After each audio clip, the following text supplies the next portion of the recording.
However, the nanomechanic insects were no less dangerous than the goo insects. Those nanomachines, which were as small as insects, had already adapted and evolved as many as 8 or 9 types. They were as small as dust particles, only tens of nanometers in size. When they were commanded by the collective consciousness of each nanomechanic insect, they could be the best medicine. But when they became vicious, they were not much better than the most terrible poison. Not to mention anything else, as long as these nanomachines entered the human nerve cells and played a slightly blocking or interfering role, it could really paralyze or die. The larger nanomachines, when gathered together, could emit heat that could burn gold and melt iron, destroy cells, and turn people into pus. They could even synthesize high molecular toxic substances and radiation energy at any time. These bionic, biochemical weapons, not to mention the backward technology and army of the 20th century, would not be a threat even if they were put in the interstellar era to fight a landing on a planet. The 2 military vehicles had just escaped for about a mile when Chun Yulo saw a cloud of colorful gas rising from behind them, gathering into a circle of light in the sky like a peach blossom. He did not know that it was the scattering effect of the translucent nanomachines and sunlight. Just like the rainbow near a waterfall, it was a normal optical phenomenon. He only thought that it was something like the gorgeous miasma that the poisonous flood dragons and pythons breathed in and out in the deep mountains and valleys. Chun Yulo felt a chill run down his spine, and his heart palpitated with fear. Commander Bai whispered in Chun Yulo's ear, "Young master, those foreigners are coming with poisonous creatures. Although we have the protection of the fire dragon formation, we don't know how many strange things this kind of poisonous creature bred in feng shui is. What if? Boss, you better make a decision quickly. As long as young master gives the order, us brothers will blow up those 2 vehicles on the road and let them go to hell far away from us." A thought flashed in Chun Yulo's mind, and he had already made a decision. Those foreigners are not Chinese. They deserve to die. Brothers, let's make their vehicles cripple. Partridge Whistle, who was next to him, heard this. Without saying anything, he stepped on a gun that was placed next to him, and with a skillful force under his feet, he brought the gun up. He pulled the bolt and pressed the butt of the gun against his left shoulder. With one look, it was obvious that he was an expert in marksmanship. Without moving, the military vehicle, the mountain, and his eyes formed a line. The muzzle was slightly raised, and then slightly moved up along with the wind. When the car was only 800 meters away from them, he shot the front wheel of the car. Seeing this, Chun Yulo's eyes flashed, and he also raised his gun to take aim. Although his marksmanship was good, he was separated by 800 meters, and it took him 2 shots to hit the front wheel of the car behind them. Both cars had broken down and lost their balance. The foreigners in the cars all jumped out to escape. But without the cars, it was very difficult to escape the pursuit of the colorful halo. Moreover, the bandits of Shilling Mountain had no intention of letting them go. O'Connor and the others were sitting in the first car, so they jumped out of the car and escaped relatively quickly. They were all agile and proficient in escaping. Laura supported an old white man as they escaped from the side. The bandits of Shilling Mountain were somewhat like the martial arts world, and they were unwilling to open fire on a woman and the old and weak. However, O'Connor did not receive such treatment. O'Connor saw a dark and skinny little man aiming his gun at him from afar. He frowned and vaguely felt that he was in great danger. He hurriedly rolled on the ground, and the sand in front of him was hit by the gun, and yellow smoke rose into the air. The British deputy director beside him was not so lucky. He was shot in half by Chun Yulo. O'Connor said in shock, "Are all the people in China sharpshooters? At such a distance, even in England, only the best fox hunters can hit them. If they were all so capable, why would they have allowed the British Empire's army to invade their capital?" Indiana Jones looked back and saw that the British people in the car that had fallen behind had been caught up by the colorful halo. The group of people were all enveloped by the colorful halo. Indiana knew how dangerous this rainbow-like halo was. When they were in the military camp, the explosives had blown up a hole in the underground palace, and he had seen with his own eyes the black and green soil at the entrance of the underground palace suddenly emit a white gas. It was like steam coming out of a stove in winter. At that time, he felt that something was wrong and told O'Connor, Laura, and the others to stay away from the white fog. Sure enough, not long after, the British soldiers who got close to the white fog started to wail, and pus flowed out of their mouths and noses. At that time, they thought that it was the poisonous gas that leaked out of the tomb, and for their own safety, they did not get close. O'Connor was the most sensitive. He had started the 2 trucks that were parked in the camp in advance. In just a short time, the flesh of the British soldiers began to fester.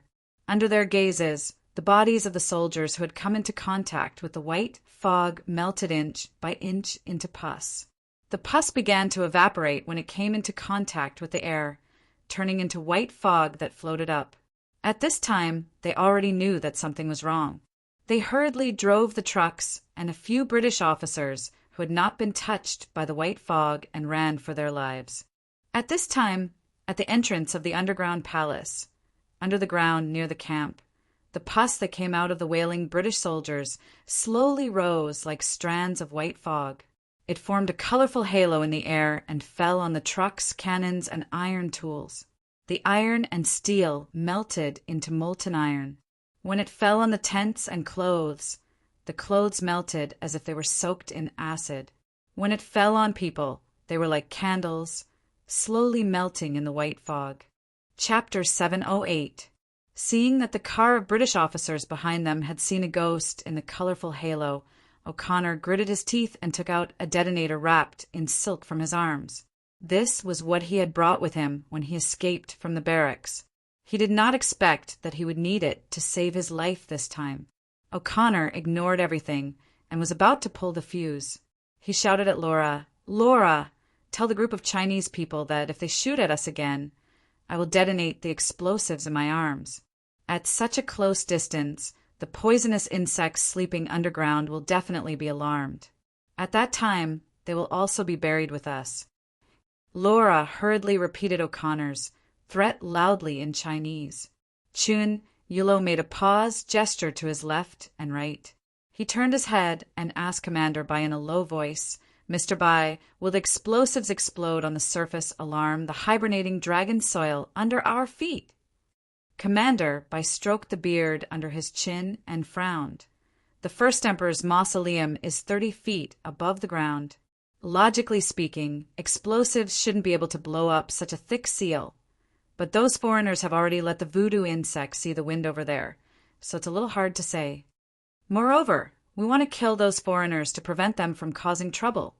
But now that they have such a trump card, if we chase after them and force them to detonate the explosives and alarm the voodoo insects chasing after them, it will be easy to complicate the problem." After listening to Commander Bai's analysis, a trace of unwillingness flashed in Chenulo's eyes. But he still stopped his subordinates from aiming at O'Connor and the others. O'Connor and the others were not far from the wall of fire, but after the colorful halo swallowed the people behind, it had already caught up. O'Connor saw a circle of colorful gas above his head. It was as beautiful as a rainbow falling on top of their heads. They were still more than 200 meters away from the wall of fire. Seeing that they were about to be caught up, O'Connor gritted his teeth, took out the fuse of the explosive bag in his arms, and threw it at the colorful fog of voodoo insects behind him. Chin Yulo saw it clearly. He gritted his teeth and cursed. "Damn these damn foreigners. Brothers, run back and light the second layer of fire net. Partridge Whistle, brother, let's stay and kill those foreigners first. We can't let them harm us again." After saying that, Chinulo raised his gun and aimed at O'Connor. However, O'Connor was cunning. He had already found a depression to hide in, so Chinulo was unable to aim at his vital points. The explosive bag that was thrown below the voodoo insects attacking O'Kong and the others suddenly exploded. The huge shock wave dispersed the colorful fog of the voodoo insects, just as O'Connor had hoped. Chinulo, Partridge Whistle, and the others had no choice but to lie down and avoid the dust and rocks that were thrown up by the explosion. The previous huge explosion had already caused a strong tremor in the huge underground palace below Chinyulo and the others. This time, the bomb that O'Connor detonated on the surface had once again caused a huge impact on the structure of the underground palace. The ground under Chinyulo and the others suddenly sank. The huge hole in the underground palace caused the entire geological structure of the area to become unstable. The huge impact of the bomb immediately caused the ground to collapse. O'Connor was too close to the detonation point. He heard a loud bang, and his whole body was blown up by the shock wave. Then he was thrown to the ground heavily. This time he was really confused. There was a sweet taste in his throat, and he spat out a mouthful of blood. His vision was pitch black. Oh, Connell felt a buzzing in his head, and his ears could not hear anything. The soil beneath him suddenly became soft, and then he felt his entire body and the soil beneath him sliding down, falling into a bottomless abyss. Chun Yulo, Partridge Whistle, and the others watched as the entire high ground, along with the wall of fire, sank into the huge hole that suddenly appeared behind them. The huge abyss was still expanding, and soon the Westerners had all sunk deep into it. He sprinted in the direction where his brothers had retreated, but he soon realized that Commander Bai, who was beside him, was not following him.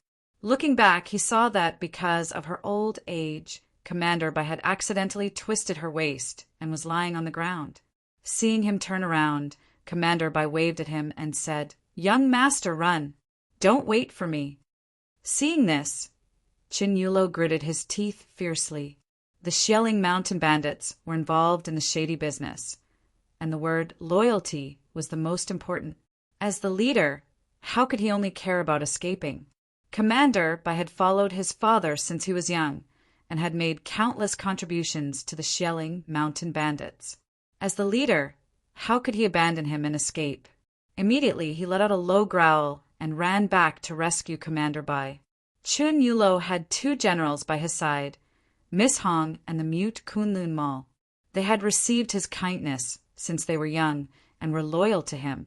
Seeing that he had turned back to rescue them, how could they abandon their young master? They hurriedly turned back to rescue him. Partridge Whistle and Miss Hong had some feelings for each other. Seeing that she was rushing back without a care for her own safety, he could not bear to abandon her and actually ran back as well.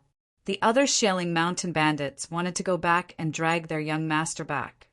But after all, they were not as loyal as Mal. Seeing that the sky was collapsing and the earth was sinking, they could not help but hesitate for a moment. In just a moment, the land where Chinyulo was, and the surrounding land that was tens of feet in circumference, had completely sunk into the abyss, leaving behind a bottomless abyss with a diameter of nearly 300 meters. When Chinyulo woke up, he felt that his whole body was drenched. Commander Bai was lying on a rocky beach not far from him. They should be near an underground river, and this should be a karst cave formed by the erosion of the underground river. When Chinyulo had traveled the north and south, he had also been to the Yunnan Guizhou region. There, the nobles of Bashu and the royal family of the barbarians liked to use the huge karst caves eroded by the underground river as natural tombs. However, he had never heard of such huge karst caves in the Guangzhou region or the Qinling Mountains. Chun Yulo was a little puzzled.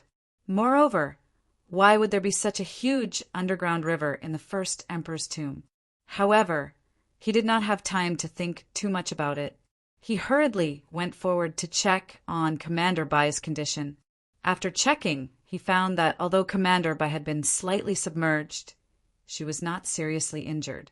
They must have fallen directly into the underground river and were pushed to the shore by the water, which was why they were safe and sound.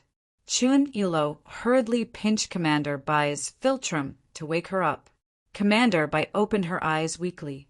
When she saw Chun Yulo, she cried loudly, "This old man is useless, causing young master to be in danger while trying to save me.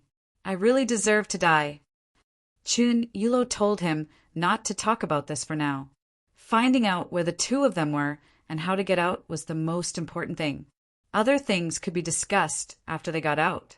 This karst cave was over 100 feet wide, but the front and back were sealed. The ceiling was several feet high, but it was all rock walls. We must have rushed down from upstream. Most of the underground river is underground, and only one section leads to the karst cave. We were unconsciously swept into the karst cave. It is really lucky, Chunyulo said solemnly. Young master. Chunyulo saw Commander by standing by the underground river and said to him in a trembling voice with extreme fear, "I'm afraid it was not luck that we were brought here." When Chunyulo heard the two words "brought here," he felt his heart skip a beat. He could faintly see that Commander Bai's face was drained of blood. She was looking at the underground river in horror. Chunyulo moved closer to take a look and saw that the underground river was extremely clear. He could see the bottom of the river. There was no light underground, but the river seemed to be emitting a faint green light. At this time, Chunyulo remembered that the two of them were in a karst cave, and it should be pitch black. How could he see Commander Bai so clearly? It was like under the moonlight on a good day.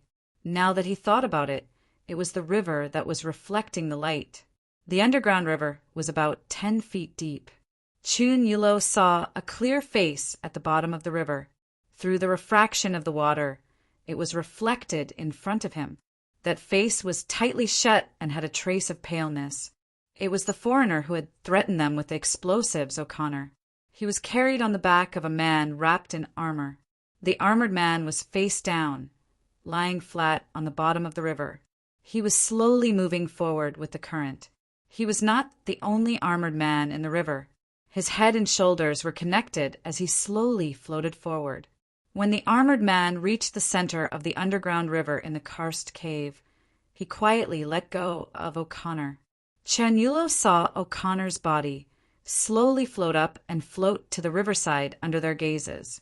Chunyulo dared to go forward and carry O'Connor's body to the riverside. When he dragged the body, it shook a few times. It seemed to have stimulated the body to react instinctively. He suddenly choked and coughed a few times. A stream of water spurted out of his mouth and nose. He actually started to breathe again, and his chest began to rise and fall. At this time, Chunyulo finally understood how he had come back to life. His face was pale. Trembling, he took out the pistol in his arms and was about to shoot O'Connor. Commander Bai hurriedly stopped him. "Young master, let's see how he is after he wakes up, just in case something happens to us." Chunyulo hurriedly nodded. He knew that Commander Bai was right. Even if they wanted to kill this foreigner, they shouldn't do it now. The strangeness here was far beyond their imagination. A dead man came back to life in front of their eyes. They might have come back to life in the same way. Except for this foreigner, they had no other samples to observe. Qin First Emperor floated in the Sky Palace. Yinglong whispered to Gong Shuban, the master architect of the Qin Mausoleum, next to him, "What happened to those grave robbers? We still have to wait for them to wake up. The Qin First Emperor. The great show of immortal Qin's appearance should be opened by them. Only through the authentication of the protagonists who have been recorded by the god can we successfully launch the third plot of the mummy. The place where they fell is the number 3 machine building factory. In Xianqin, it should be called the Water Puppet Building Factory. It is a water machine building factory that we have newly modified. It uses special water as a tool for mechanical processing, machine building, metal polishing, smelting, and manufacturing. At the same time, it is also a special factory that acts as a transportation medium. Since we have made breakthroughs in the field of magnetized water beam operation and water machine tools, the craftsman supervisor has proposed an idea. Can we build a production line in water? Or we can directly use water to build a production line. No metal, no machinery. All the tools and transportation will be done by water. I remember that water machine tools have been researched in this area for a long time. Yinglong asked. Gong Shu Ban explained, "That's right. Since the breakthrough in water material technology, we can create the Xianming True Water, with a temperature as low as minus 20,000 degrees Celsius, the Blood Sea True Water that can corrode adamantium, and the first Yuan heavy water that can only be synthesized with high temperature and pressure as high as the core of a planet. Then we have officially started to research and develop water machine tools that use special water material and magnetized control technology to process metals and other materials. The first generation water material machine tool uses magnetized water to grind at high speed to process metal and non-metal materials. After we successfully developed it, we quickly upgraded it to the second generation water material machine tool that has functions such as polymers magnetized quenching, radiation irradiation, superconducting polishing, and so on.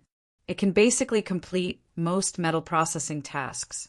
After the breakthrough in water machine tools, the success of the water quenching method for smelting, and the success of the water refining method for alloy smelting finally broke through all the technological bottlenecks of the integrated production line.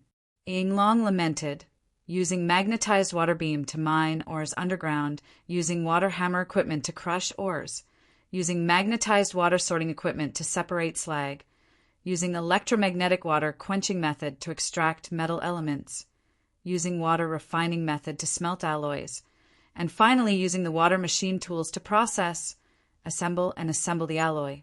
The entire process and transportation is completed by water, just like a river of materials flowing downstream. Along the way, there are hands of water that process, assemble, and debug the materials until the final product is completed. In fact, the armored men that Chen Yilo and the rest saw were the production of the Qin Yong Type C puppets. The part of the river that they fell into was already in the semi-finished stage of the Qin Yong Type C. Yinglong took advantage of the situation to grab them and transport them to the underground palace. As for the Qin Yong Type C puppets that Chen Yilo and the rest saw, they were in the debugging stage of the transport process. If they woke up earlier, they might have seen the scene of the Qin Yong Type C puppets, carrying them being polished and modified by the magnetized water in the surrounding river. One by one, the metal skeletons were being fitted with various parts. The whole scene was even more horrifying. As for the reason that Chen Yilo and the rest lost their breath, it was even simpler. Breathing was nothing more than to take in oxygen. However, Chen Yilo and the rest were surrounded by high oxygen water. These invisible water shields were the water material equipment that was used to transport oxygen to them in the underground river. It was just that this water material equipment could not be discovered in the water. Under the protection of the oxygen water equipment, their breathing method was completely different from that on the ground. The movement of their lungs was relatively small, which was why Chen Yilo mistakenly thought that O'Connor had lost his breath. Yinglong stared at the circulating waterfall in the floating underground palace. Below the waterfall was the canal that transported Chen Yilo, O'Connor, and the rest. After the canal came to the floating sky palace, it lost its gravity and was transported to another water material production line by the ferrofluid propulsion equipment. Therefore, it looked like the 5 Milky Way intertwined under the floating sky palace to form 5 endless waterfalls.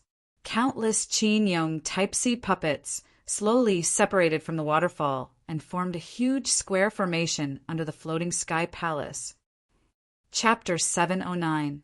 Chen Yilo and Commander Bai had been waiting by the underground river for another 4 hours. During this time, the Qin Yong at the bottom of the underground river sent 2 more people over intermittently. One of them was a blonde barbarian. Because one of them was a woman, it was Laura who fell into the abyss together with O'Connor and the others. Chen Yilo did not make things difficult for the 2 of them. At this point, O'Connor, Laura, and Indiana Jones were all sent to the bank of the river. Only their firearms were taken away by Chen Yilo and tied up together. By the time O'Connell's eyelashes trembled and he slowly regained consciousness, Chen Yilo, who was guarding by the hidden river, finally saw a black servant rushing out from the river while being carried by Qin Yong. Upon seeing this, he was extremely surprised, for that was the Kunlun slave Mo. Mal was the descendant of the Kunlun slaves during the Tang dynasty. He was born with great strength, and he was one of Chen Yilo's proudest subordinates. He was loyal to him. At this time, they were trapped in the underground palace of the Qin Emperor. Chen Yulo was overjoyed that he was able to get out of danger. Chen Yulo took the risk and waded into the river, wanting to bring him ashore. However, from the corner of his eye, he saw another shadow that was even taller than Mal. It was half red and half green, floating from the entrance of the waterway upstream. He could vaguely see a few limbs that looked like hands and feet moving. There were also many red hairs floating on the shadow's body. It startled Chen Yulo. One should know that Mal was very tall. He was almost 9 feet tall, which was half the height of an ordinary person. Except for the zombies in the ancient tombs deep in the mountains, Chen Yulo had never seen anyone taller than Mal. This shadow was green and red. There seemed to be red hair floating on its body. Could it be the red-haired roar? He took out the box cannon from his waist and stared at the shadow with a serious expression. The others were all carried by the Qin Yong In corpses in the underground river. Only that thing, after rushing out of the underground river, broke away from the Qin Yong In corpses and floated towards Chen Yulo. At this time, Chen Yulo discovered that the shadow seemed to be on top of the Qin Yong In corpses. When the green and red shadow came closer, Chen Yulo slightly raised the box cannon in his hand. At this time, the Chinese people had given the Mauser C-96 automatic pistol many nicknames, such as the automatic box cannon, 20 shots, fast and slow machine, etc. This was the most commonly used pistol in China. It was loved by the warlord marshal and the gangsters on the streets. This was because it had 2 modes, fast and slow. It could be fired continuously. It could be used as a machine gun. Chen Yulo also loved it. With 2 handguns in a 30-meter range, he could shoot wherever he pointed. When Chen Yulo raised the muzzle, he naturally recognized this thing. He said in a low voice, "Is this Brother Partridge Whistle?" So this green and red thing was Partridge Whistle carrying Miss Hong on his back. He was wearing a green robe and carrying a red, clothed Miss Hong. Their clothes were floating in the water like hair. When they were far away, it was like a green and red-haired tall person. It actually scared Chen Yulo. Partridge Whistle carried Miss Hong on his back and carefully placed her on the shore. Then he said, "That's right. So Brother Chen has already arrived." Seeing this, Chen Yulo smiled and put away the 2 muzzle shell guns, shook his head and sighed. "In the end, I am not as capable as Brother Partridge Whistle. I was carried here by something under the river. Brother Partridge Whistle is really brave. You actually dared to use this evil east and west ward journey to reach here. Since you can swim here, the place where we fell into the water is not far from here. You can just swim back." Partridge Whistle heard this and smiled bitterly. "On the contrary, I swam underwater for more than 2 hours before I floated here. I'm afraid we are already very far from the place where we fell into the water." Chen Yulo said in surprise, "This," Partridge Whistle asked hesitantly, "Brother Chen, do you know the origin of the Qin dynasty soldiers in the Dark River?" Chen Yulo frowned and pondered for a moment, then said, "This kind of evil thing wearing the Qin dynasty soldiers seems to be related to the tomb of the first emperor. I heard that in some dangerous places with feng shui, there are underground rivers that lead to the netherworld. Humans and beasts often mistakenly enter and fall into the yellow springs, neither alive nor dead. Their corpses follow the yellow springs back and forth, going back and forth between the worlds of yin and yang, and are called the Dark River Yin corpses. There are necromancers who try to use magic to reverse life and death and live another life. Using feng shui magic, they are buried in the yellow springs Yin rivers, hoping that in the process of returning from the netherworld to the living world, they will be reborn from the dead and resurrected. But this kind of magic to reverse life and death attracts the jealousy of the heavens, so they often transform into terrifying evil things. The Qin first emperor was superstitious about necromancers. At the time the Qin pacified the 6 states, the 6 states had the spring and autumn period, the sages, the 100 schools of thought, and the Tao techniques. Among them, there are countless strange techniques. Perhaps there is this kind of underground yellow springs, yin feng shui technique that was created in the first emperor's tomb. Partridge Whistle nodded and said, Brother Chin really has a long history of learning. Your knowledge is vast. When we fell into the crack in the underground palace, you all fell with the rocks and soil. Luckily, there was an underground river below, so we were not buried by the rocks and soil. I was lucky enough to use my flying tiger claws to hold onto the beam of the underground palace, so I did not fall into the water with you. Afterwards, the goo insects above formed a 5-colored cloud, attracted by the aura of the underground river, and fell down from the crack. I was forced to jump into the river myself, and was hit by the cold yin qi and fainted for a while. When I woke up, I found myself on the back of this dark river yin corpse. That evil thing is strange. Even though we are in the dark river, I can feel that there is qi coming from its body to me. Yin corpse qi. Chun Yulo cried out involuntarily. The yin corpses in the dark river are neither dead nor alive. They wander between yin and yang. Naturally, they gather a feng shui aura, that is life energy. It is when the yin corpses return to the world of the living from the yellow springs of the netherworld. They are reborn from death, from the stillness of death. A bit of life energy sprouts. That is why it can protect us in the dark river from death. Emperor Qin laid down the yin corpse returned to yang formation. It must be to collect this. Life energy. Just the qi of a yin corpse can help us hold our breath for more than an hour without dying. There are probably more than 1,000 yin corpses here. After thousands of years, they have returned to the living world from the netherworld. And with a mouthful of qi, they can use the feng shui formation laid down by the dark river to transfer qi to the first emperor. This cycle goes on and on. Partridge Whistle's voice was a bit hoarse. Is the first emperor really dead? Chun Yulo was a bit confused and said, This is the real magic of feng shui. The first emperor knew that the so-called yin corpse returning to yang usually turned into a big dumpling or a terrible evil creature. So he turned his loyal army into yin corpses and let them go to the netherworld to collect qi and help him to be reborn. Chun Yulo and Jigu Shao stared at the underground river. The yin corpses of the Qin dynasty were connected head to tail, slowly drifting downstream. Suddenly, a shiver sprouted from the depths of their hearts. That's not right. If it's just to be reborn, why would he need to set up such a heaven-defying feng shui? I'm afraid that not only did Qin Shi Huang want to be reborn, he also wanted to transform into an immortal. Chapter 710.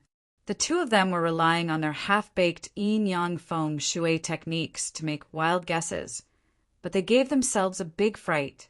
If Chenong was here, he would certainly say, The holes in the Earth Master's imagination are really big.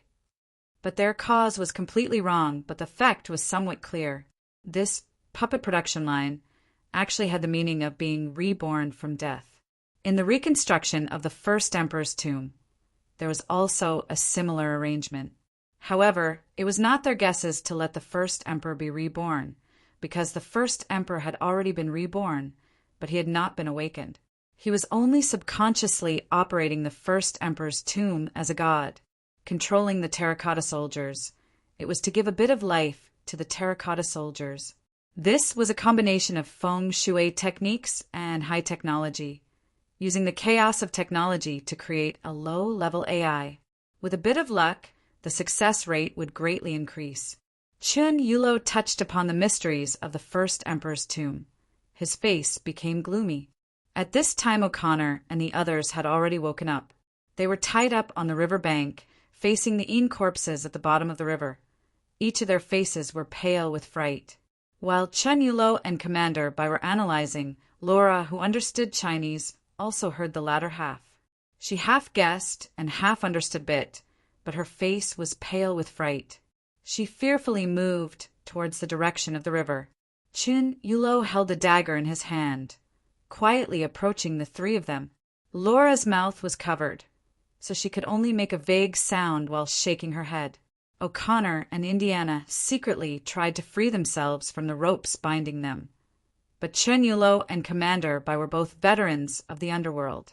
After the leather rope absorbed the water, it became tighter and tighter, not to mention breaking free. Even moving was difficult. Indiana's eyes revealed a strong unwillingness. At this time, Chen Yulo had already arrived in front of Laura, taking the rag from her mouth. Laura loudly said, "I know, the Dragon Emperor is about to be reborn. We came to China in order to stop this. We must join hands and stop him from returning to this world.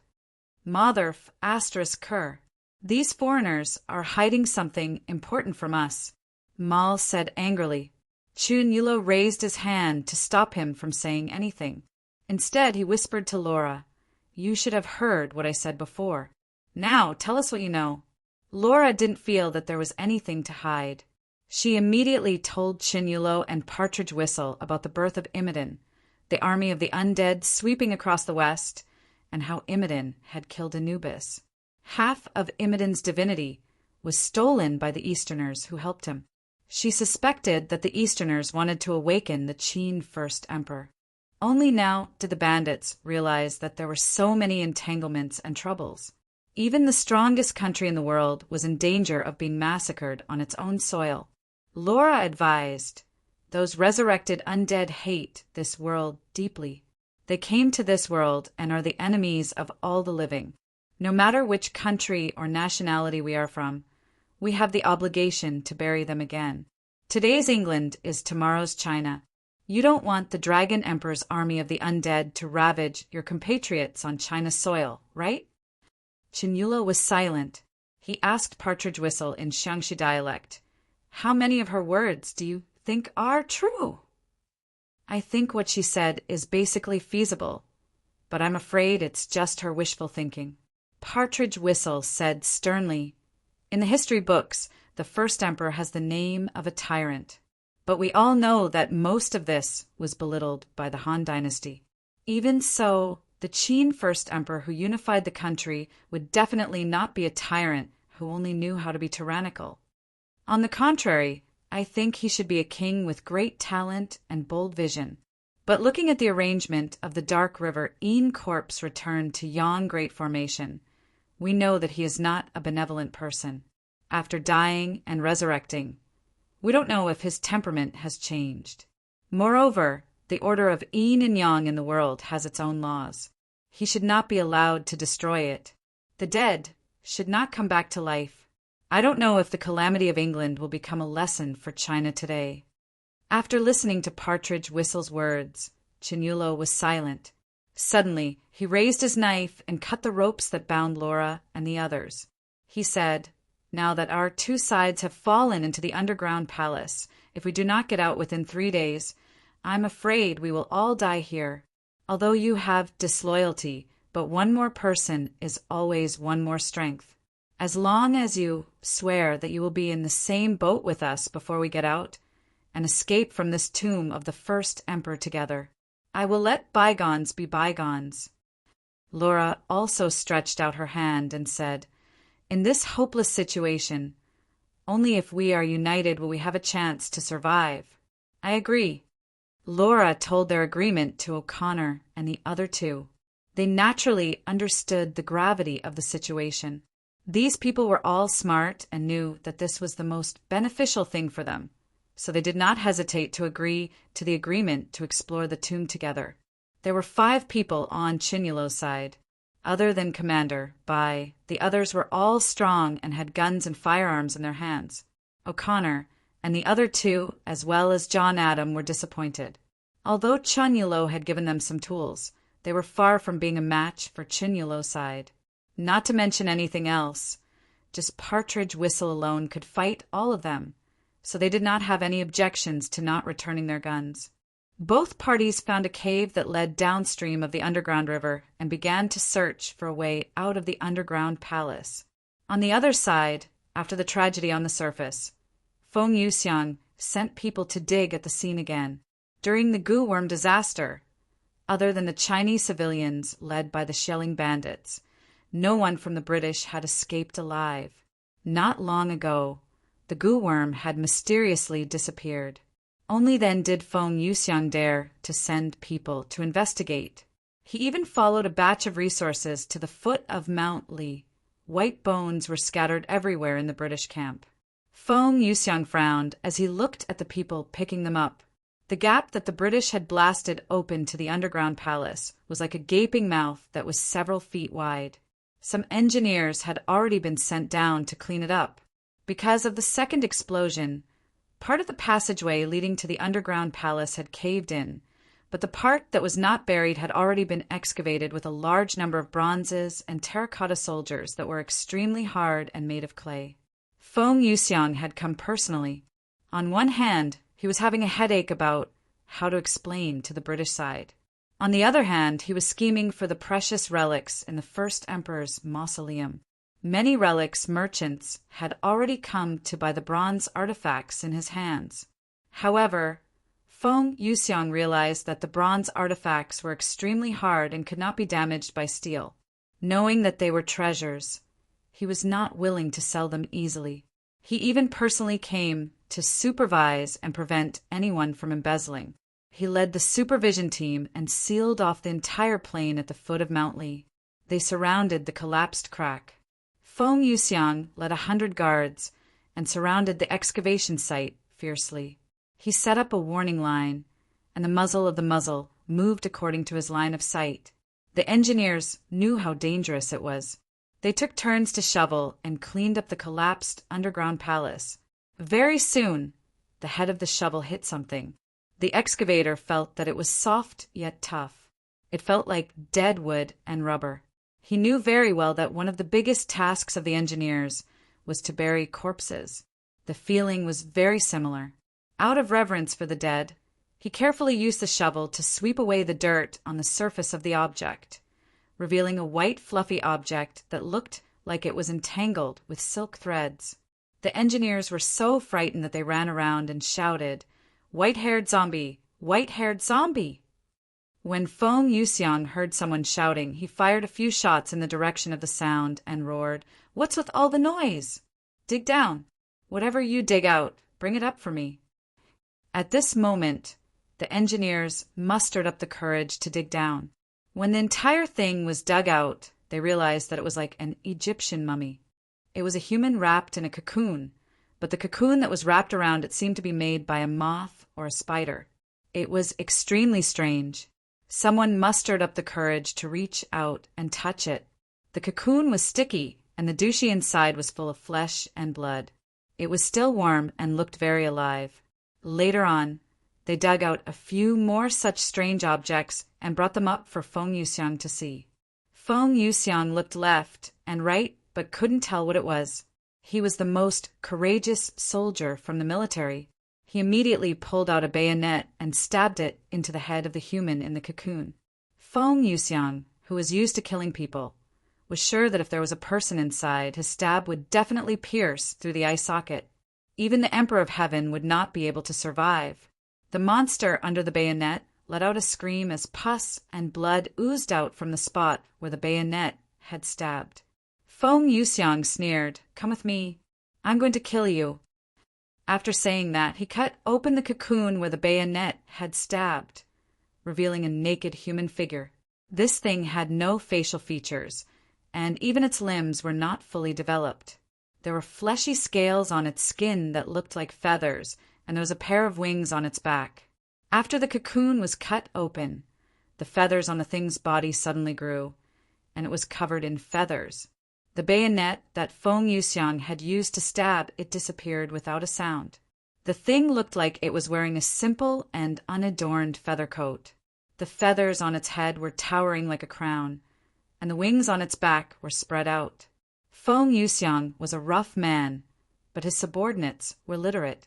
Someone immediately exclaimed in a low voice, ascending to immortality. Chapter 711.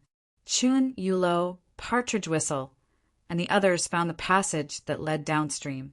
It was a narrow stone crevice that could only allow one person to pass through sideways.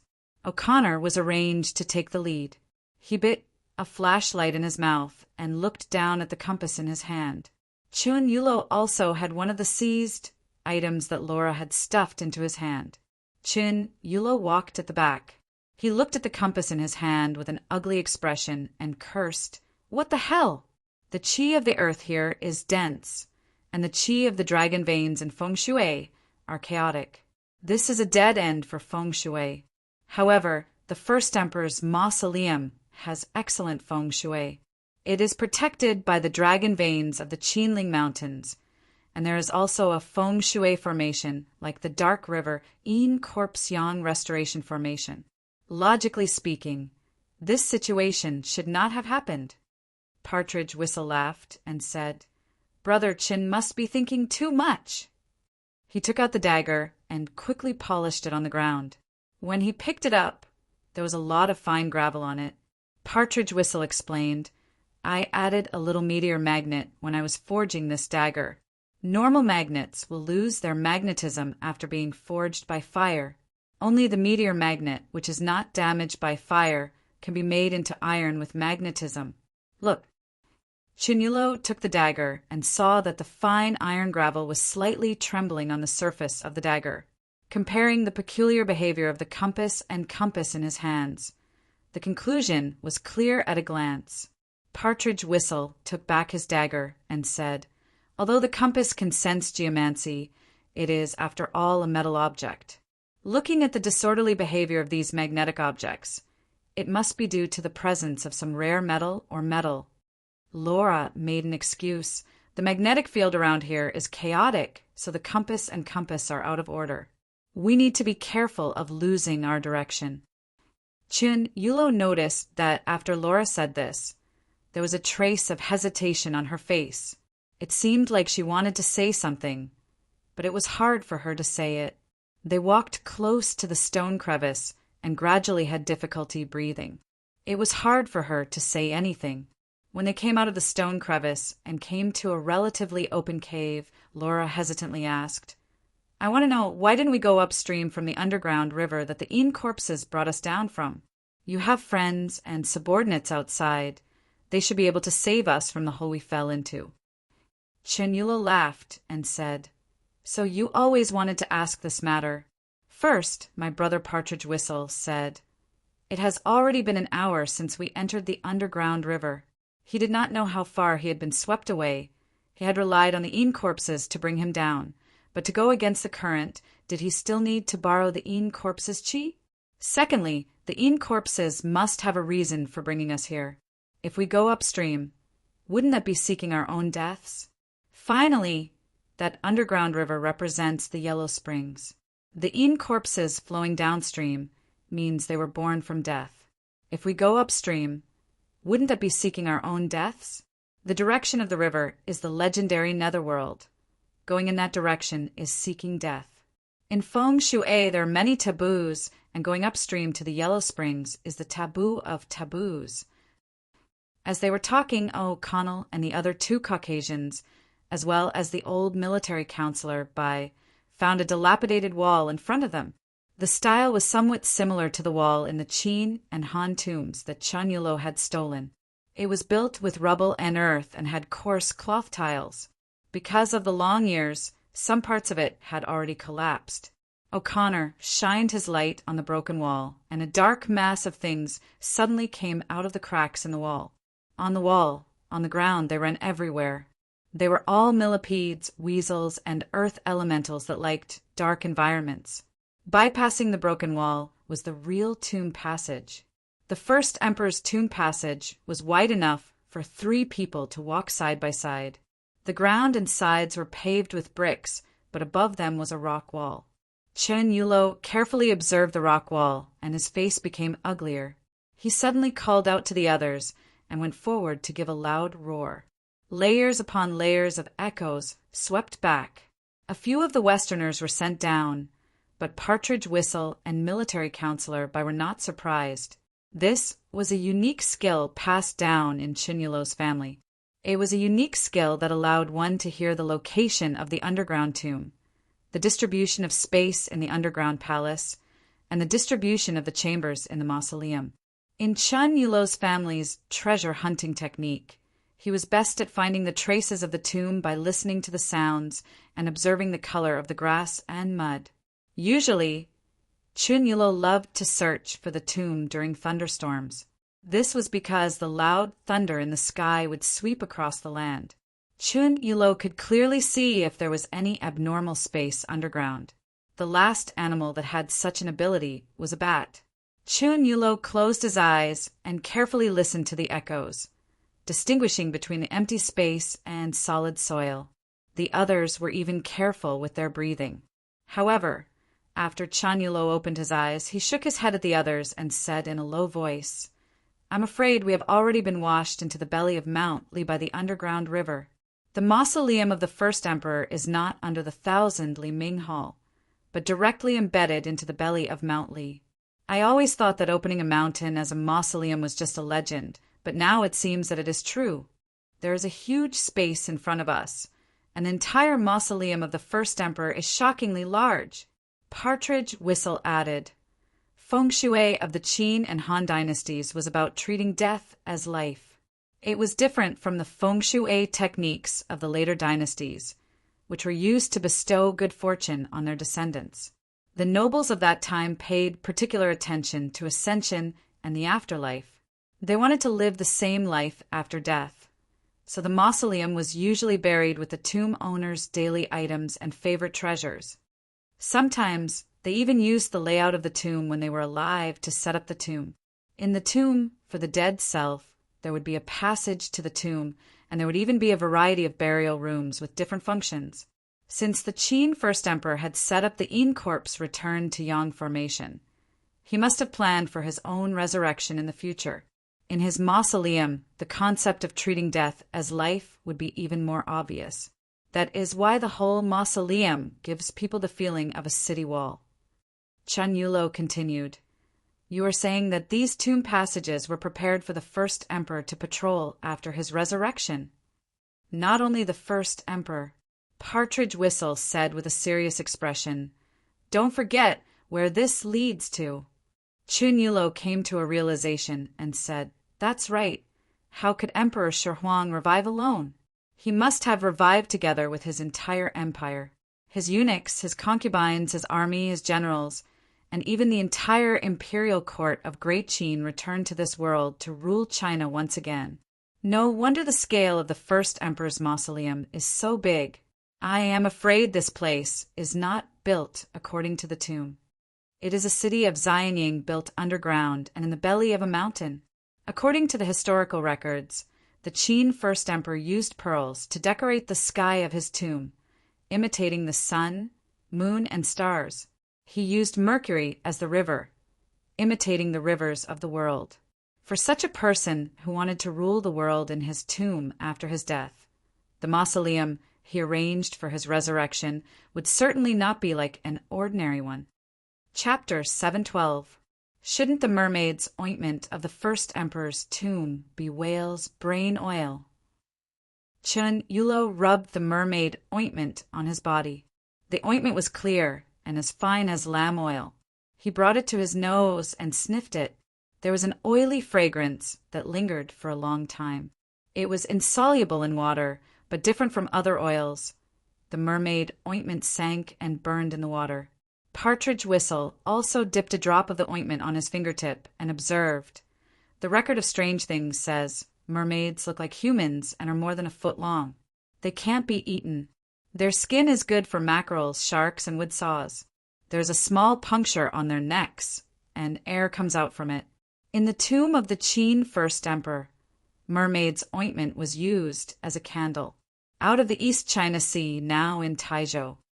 Taiping Royal Survey quotes the tomb of the first emperor burned whale's ointment as a lamp.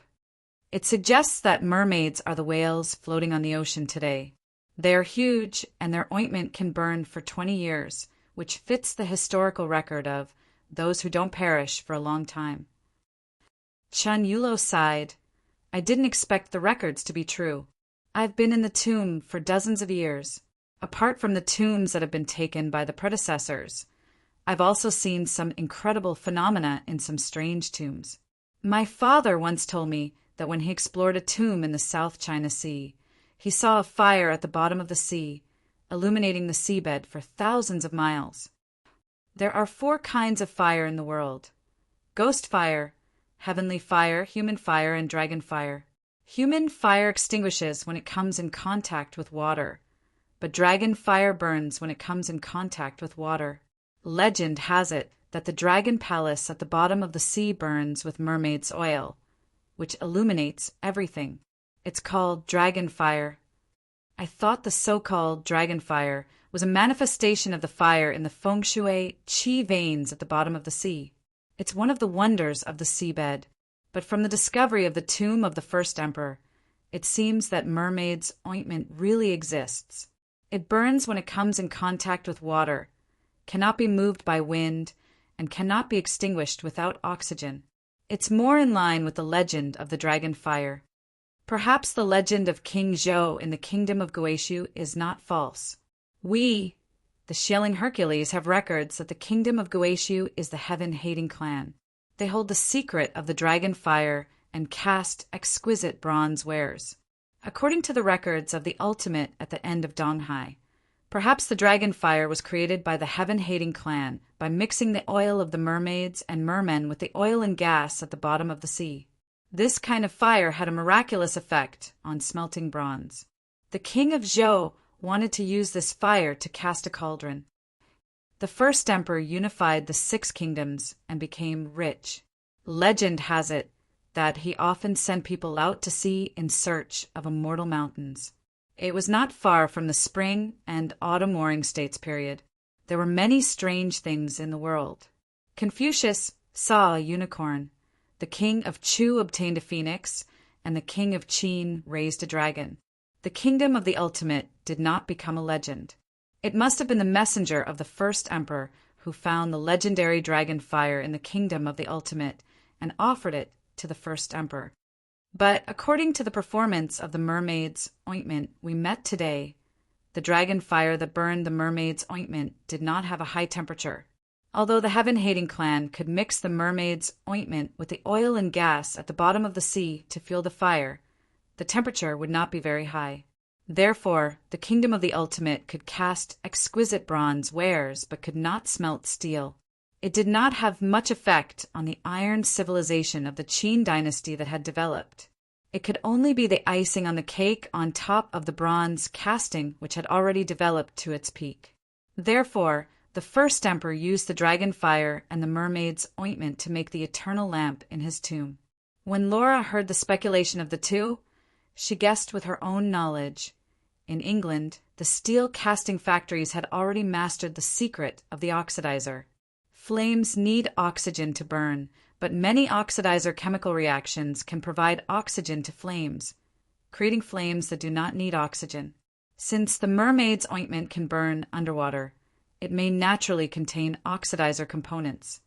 On the other hand, in the legends of our country, there are records that eating mermaids can lead to longevity. In the early days, mermaids were said to be very evil creatures by sailors. In the legends of the 16th century, there was an island in the Caribbean Sea where the Fountain of Youth was hidden. The Fountain of Youth was guarded by mermaids who used their songs to confuse sailors and then eat them. The Fountain of Youth must use the sincere tears of mermaids as medicine in order to exert its magical effect of immortality. But when I was in the Caribbean Sea during the archaeological process of one of the treasures of the then pirate king Edward Teach, I discovered that the legendary Fountain of Youth was very likely the mermaids themselves. The pirates hunted the mermaids and ate their meat to maintain their youth. In order to cover up this evil, they called the oil and meat of the mermaids Fountain of Youth. So, Laura speculated, mermaids may naturally contain oxidizers and antioxidants. Oxidizers help them to produce oxygen and synthesize oxidizers to obtain oxygen when oxygen is low. Antioxidants are used to prevent the malignant oxidation of cells in the process of producing oxygen in their bodies and the loss of lifespan. This kind of creature should have the ability to survive in a harsh environment by shortening their lifespan. When oxygen and food are abundant, they have the ability to live a long life and resist aging. But because of this, the oxidizers and antioxidants in their bodies have become the raw materials for your civilization to hunt and refine dragon fire that can burn in water and oxidize stably. Our civilization can refine the fountain of youth that can maintain eternal youth. They have been hunted in large numbers. Chun Yulo and Partridge Whistle looked at each other and smiled bitterly. Miss Hong seemed to sympathize with these mermaids who were slaughtered because of their uniqueness. She sneered and said, "What a coincidence! There are also records in China that mermaid meat can prevent aging. Countless officials and nobles want to eat a bite of mermaid meat." Laura was stunned and then sighed. These beautiful creatures must have become extinct because of this. At this time, Chun Yulo's expression suddenly changed. Not good. Laura was startled by him and asked, "What happened?" Chun Yulo raised his head and looked at the ever-burning lamps on both sides of the long tomb passage that spread forward like sparks. He asked in a dry voice, "Since eating the flesh of mermaids can lead to immortality, then how could Emperor Shi Huang, who has always pursued immortality, not know this legend?" Maul grinned and said, "That's impossible. Even if the first emperor didn't know, the necromancers around him would have told him. Then why would he use the mermaid's ointment to light the everlasting lamps instead of consuming it to prolong his life?" Chun Yulo's expression was solemn. "Are the everlasting lamps here really only used for illumination?" Partridge Whistle immediately searched both sides of the tomb passage and explained at the same time, "The everlasting lamps play a very special role in feng shui. We, the Tomb Raider Commandant, will light a lamp in the northwest corner of the tomb chamber when we do tombs. This is because the lamp can illuminate yin and yang and guide the netherworld. It can connect the two worlds. Usually, in a large tomb, the everlasting lamps on both sides of the tomb passage are used to guide the tomb owner to ascend or to return their souls." Chapter 713. East of the sky is the Ruamu. Below it is the torch dragon. Chun Yulo was shocked. This is the Tang Dynasty poet Li He's bitter days are short. In Li Sa, Chu Yuan said, "Break the Ruamu to brush the sun." Wang, he noted. The Ruamu is in the west of Kunlun. Its splendor shines on the earth. There is also Heaven's question, where is the sun not? How does the torch dragon shine? Wang, he noted. In the northwest of the sky, there is a sunless country. A dragon holding a candle shines on it. The torch dragon is the god of Mount Zhong, and the Ruamu is in the west of the wilderness. The classic of mountains and seas does not record the torch dragon occupying the Ruamu. Partridge Whistle retorted. But the Ruamu in the classic of mountains and seas is only a type of ordinary wood. And the torch dragon is a god that says, "Peace is obscurity, its vision is brightness, does not eat, does not sleep, does not rest, the wind and rain is its call. See as day, roar as night, blow as winter, exhale as summer. Do not drink, do not eat, do not rest, breath is the wind." But in Chu Yuan's poem, the Ruamu is the place where the sun rests. The sun rises from mulberry, resting on the Ruamu. According to the Qing dynasty, the torch dragon is the name of the sun. If the first emperor used the torch dragon to describe the sun, and the sun rests on the Ruamu, then this eternal lamp, the torch dragon, coils around the Ruamu. Chun Yulo solemnly said, "East of the sky is the Ruamu, and below it is the torch dragon. This is the sign of the sun setting in the west, and the lamp is burning with the mermaid's paste. When I am near, the lamp is bright, and when I am far, the lamp is dark, as if my life energy is the oil." This should be the location of a strange feng shui formation that is not inferior to the yin corpse to yang formation. The mermaid's paste is everlasting, because this lamp uses life energy as fuel. With the dragon's fire, the impure energy is burned away, and with the eternal lamp, it illuminates the first emperor's path. This path will lead to the first emperor's coffin, and the lamp will never be extinguished, illuminating the path of the first emperor's soul. When the time comes, the soul of the first emperor will return through this path. After the first emperor died, his soul will ascend to heaven through this path. When the time comes, his soul will return through this path and be reborn, using the Qin warriors and Yin corpses to continue their life and nourish the first emperor's corpse, and the mermaid lantern will guide the first emperor's soul back to his body. This is the second feng shui array for his resurrection. At the excavation site of the underground palace of the first emperor's mausoleum, Feng Yuxiang's body was lying in front of the entrance of the underground palace. The dead bodies around him were all over the ground. The fatal wound on his body was on his chest. There was a bloody hole on the left side of his heart that penetrated through his body. The heart inside had disappeared without a trace, and something that looked like a feather grew out of the wound. In the underground palace, a black-robed woman stared at a broken mural. The woman pulled down her mask. It was Aster's daughter, Shaolin. She stared at the broken mural.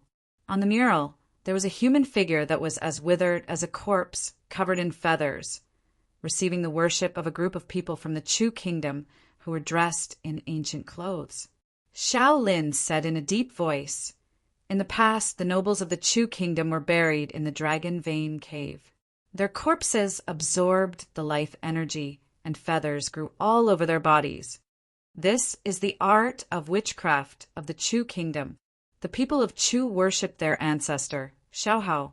The yin and yang techniques of the Central Plains were combined with the witchcraft of the barbarians, forming the unique art of witchcraft of the Chu kingdom. The nobles of the Chu kingdom were also influenced by it.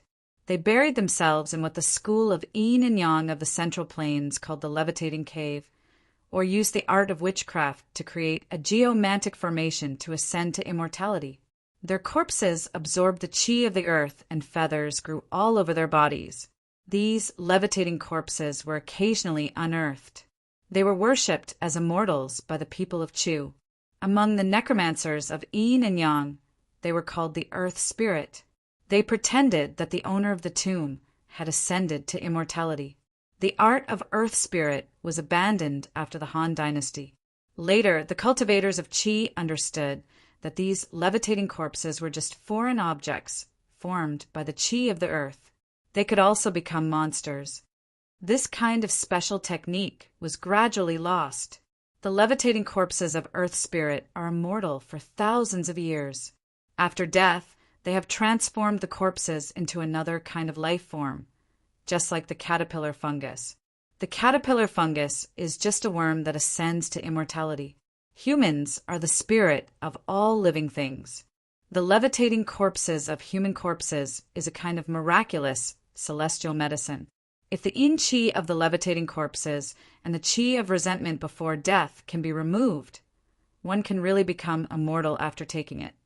When the first emperor conquered Chu, a necromancer offered the art of levitating corpses. He said that longevity was the secret of feng shui.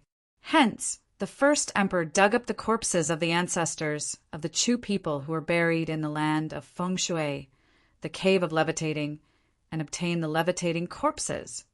The murals were already broken at this point. When Shaolin walked to the end, there was only one broken mural left. It was a celestial being covered in feathers with his head held high. He looked relieved. A bronze wood grew out of his mouth.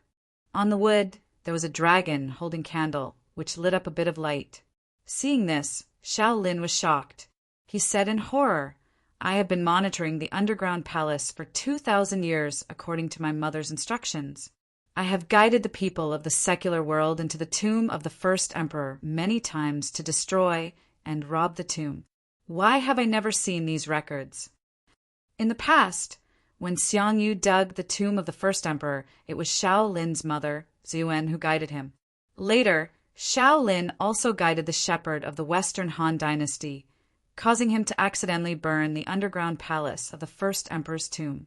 Later, under the guidance of Shaolin, the founder of the Xialing Bandits, the Red Eyebrows Army, also robbed the tomb of the first emperor. Shi Hu, the ruler of the later Zhao, Huang Chao, the leader of the peasant uprising in the Tang dynasty, and Wen Tao, the warlord of the 5 dynasties, were all plotted by the mother and daughter to destroy the tomb of the first emperor. In order to prevent the resurrection of the first emperor, the two really endured hardships at all costs. But just now, when Shaolin was about to guide Feng Yuxiang to rob the tomb of the first emperor again, a terrible, strange thing appeared. Feng Yuxiang did not know the truth, but Shaolin saw it clearly.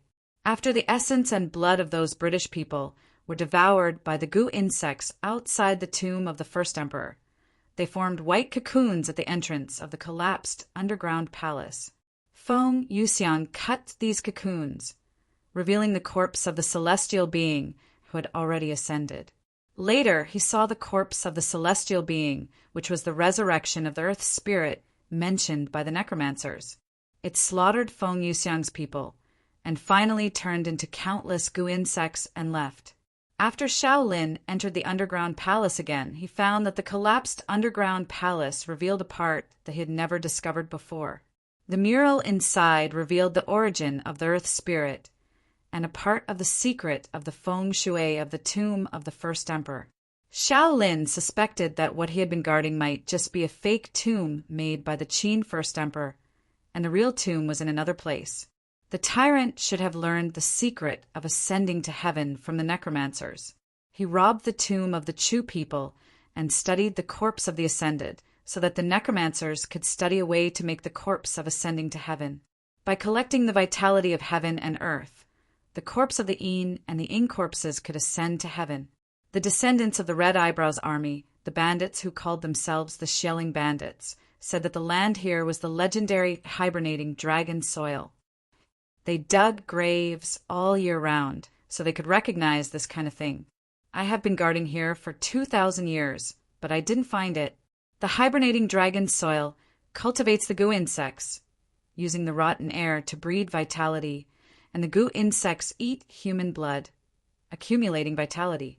The vitality of humans and the vitality of the earth combine, and the goo insects feed the vitality back to the Yin corpses underground, forming a cocoon on the Yin corpses, causing the Yin corpses to ascend to heaven, giving birth to the vitality of heaven. When the three become one, the vitality of the earth changes. For thousands of years, the first emperor kept creating the corpse of ascending immortals like this. Shaolin recalled the bandit chief of the Shelling Bandits, the result of Chen Yulo's father's research on the feng shui of the tomb of the first emperor. She began to doubt. Because the British blew up a part of the underground palace, the Yin Qi surged up and several foreign corpses fell into the entrance of the underground palace and were buried by the soil, so they were not devoured by the goo insects.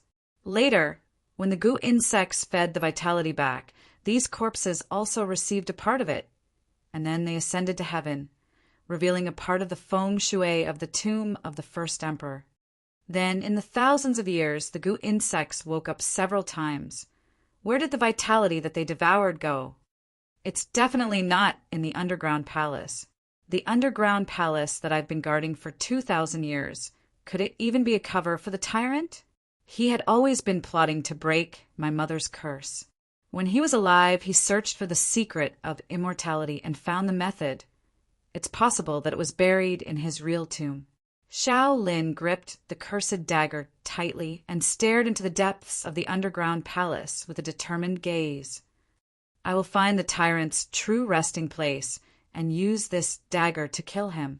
I will put an end to his sins forever. In the real underground palace of the Qin mausoleum, Chen Yulo, Partridge Whistle, and the others looked at the eternal lamp in shock. In the broken wall, there was a vertical coffin hidden. On the coffin made of bronze, a bronze wood grew out of the coffin, and the aimless Oregon held the eternal lamp in its mouth. On the bronze coffin, there was a giant face that took up half of the coffin, and the wood grew out from the top of the human face. Chapter 7:14. There were no inscriptions on the bronze coffin, but there were many patterns around the bronze face in the center. Since the Shang and Zhou dynasties, patterns were the most important source of information other than the inscriptions on the bronze wares. Not only were they very artistic, but they were also very important for the worship, politics, and culture of that time. Chun Yulo and Partridge Whistle were professionals, so they more or less knew about these things. Although Laura and the others were not familiar with Chinese culture, they were still better than ordinary people.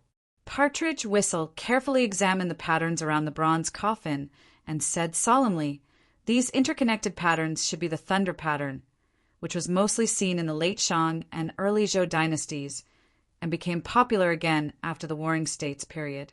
In addition, there are also the Kuei pattern and the beast face pattern, Taotai pattern, in which the beast face has a fierce expression.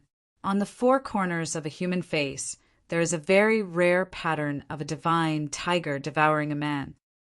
Chun Yulo also came over to take a closer look. Under the bright miner's lamp, the divine tiger on the upper right corner of the bronze coffin was fierce and dignified, but not scary.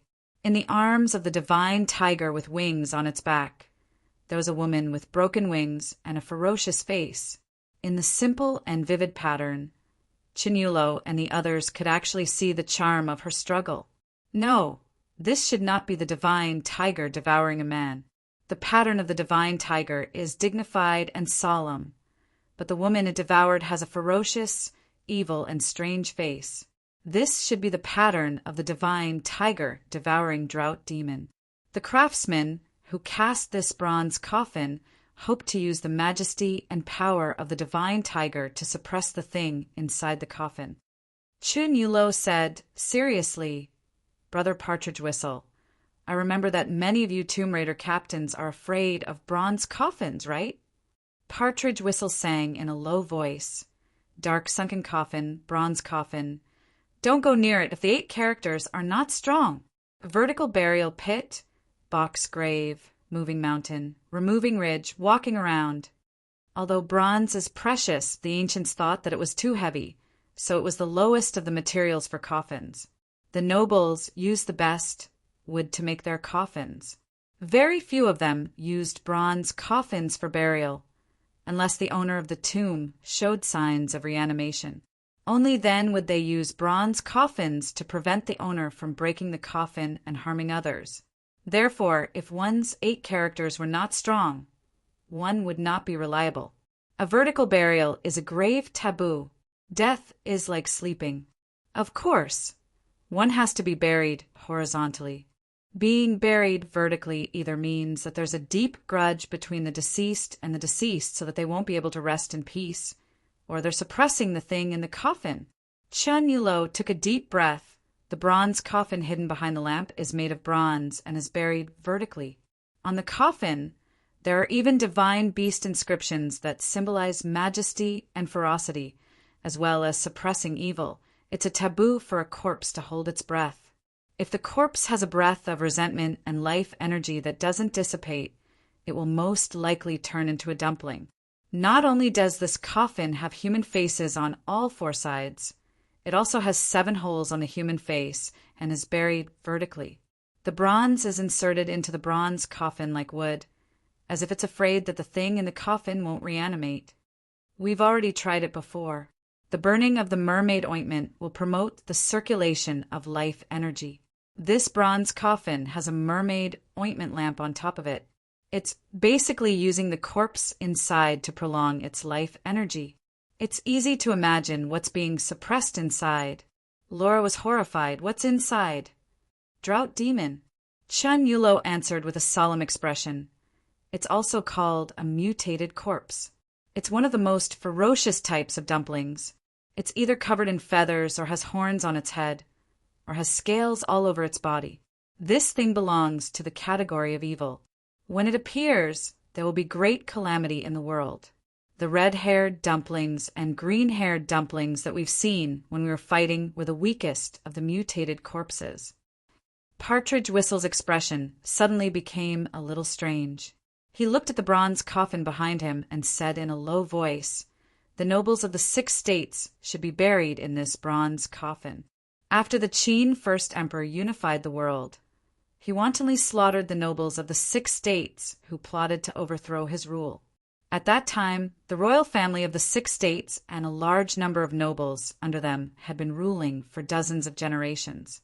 Many of these families can be traced back to the period when the royal family of the Zhou dynasty was in theft. The royal families and nobles of the 6 states had many amazing skills. After they were captured, these nobles who boasted of their noble bloodline were most likely buried here by the first emperor. Their corpses were nourished with feng shui spells and mermaid ointment. The mutated drought demon corpse was then drained of its immortal qi by the bronze wood and fed to the ever-burning lamps. Chen Yulo looked up from the bronze coffin and said, "This bronze coffin is indeed strange. It doesn't have a wedge structure to hold the coffin lid in place. Instead, it's locked from the inside by the Mahist clan's art of mechanism. If I'm not wrong, this lock should be the yin-yang lock. If the lock core is not rusted, as long as we know the time of entry, we can open the bronze coffin according to the 4 seasons and 8 pillars." The few of them didn't know how long they had stayed in this underground palace. Previously, their attention had been attracted by the mermaid lantern and the bronze coffin. Now that their attention was slightly distracted, they could feel their stomachs burning with hunger. O'Connor and the others only had a few pieces of compressed biscuits with them. When Chen Yulo and the others landed, their supplies were carried by others. Now that they were separated, they had nothing but a water bottle with them. Chen Yulo was already regretting wasting half a bottle of water so easily. Now that their supplies were far from enough for them to continue exploring, he said to the others, "Right now, the dry rations we brought are only enough to sustain us for 3 days. After 3 days, we won't be able to continue exploring." Based on the current situation, the first emperor's mausoleum is huge and its structure is complex. It's not something we can explore in 3 days. Fortunately, the first emperor's mausoleum was built in the middle of Mount Li. With such a large area, there must be insects, snakes, and beasts living in it. We also have fire seeds with us so we can obtain fuel. Before, we met many insects living underground. Most of them are not poisonous. If we burn them with fire, we can still fill our stomachs. As Chen Yulo spoke, Laura's face became incomparably ugly. The others weren't any better. Partridge Whistle quietly added, "The underground river from before should have an exit nearby. I'll go see if I can find a water source." Laura was speechless. She thought of the Qin warriors and Yin corpses that flowed down from the bottom of the underground river. Her words were stuck in her throat, but she couldn't say a single word. Chen Yulo just took off his water bottle and gave it to him along with Mal and Miss Hong. He said in a low voice, "First try to see if there are any poisonous insects." Chen Yulo had everyone calm down first. His hearing was excellent. If there really was water nearby, even the slightest sound of water would not be able to escape his ears. At least he could point Partridge Whistle in a direction. Everyone held their breaths. The entire tomb was so quiet that a pin drop could be heard. Chen Yulo concentrated. He could clearly hear the heartbeats and breathing of the people nearby. Partridge Whistle's breathing was long, and his heartbeat was slow. Mal's heartbeat was strong, and his breathing was a bit rough. Miss Hong's breathing was calm, and her heartbeat was relatively calm. Commander Bai's stamina had declined with age. Chen Yulo could hear that his heartbeat was a bit irregular. He secretly decided to let this old man rest a bit more. The foreigners had not learned how to regulate their breathing, so they were rough and rapid. Their heartbeats were also irregular. Chen Yulo secretly listened to their breathing, but he suddenly heard a heartbeat. This heartbeat was very sudden. Chen Yulo could clearly tell that it was not one of them. He suddenly became a bit nervous, suspecting that it was an illusion. He concentrated even more on listening. After a few dozen breaths, another heartbeat was heard. Chen Yulo listened for nearly a quarter of an hour before he finally confirmed that besides the 8 of them, there was another heartbeat nearby. Although it was relatively weak, it was quite clear. This heartbeat was more than 10 times slower than an ordinary person. Chen Yulo had noticed the time on the watch on Laura's left wrist. It would only beat once every minute and a half, following the faint breathing sound. This sound was very weak. Chen Yulo listened for a long time before he locked on to the source of the heartbeat. This made him break out in a cold sweat. He was sure that the heartbeat was coming from the bronze outer coffin behind him, and as time passed, the heartbeat was speeding up, as if something was awakening. Although the others did not know why Chinyulo was gesturing for everyone to be quiet after so long. The expression on his face gradually turned ugly. Now, Chinyulo's face was ashen. He gestured for everyone to leave and led the way forward. Chapter 7:15. Chinyulo was in a panic as he repeatedly urged everyone to leave this place.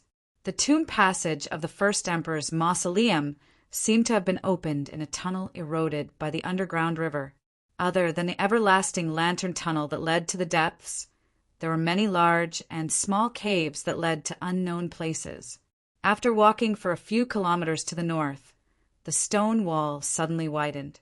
The everlasting lantern tunnel continued to extend into the distance, but they could no longer continue forward. The foreigners were hungry and tired. Although it was safe to follow this path, no one could survive without food and water. The karst cave suddenly widened at this intersection, and a very spacious space suddenly appeared in front of them. The everlasting lantern tunnel extended forward along the plank road on the stone wall, disappearing into the cover of the opposite rock wall.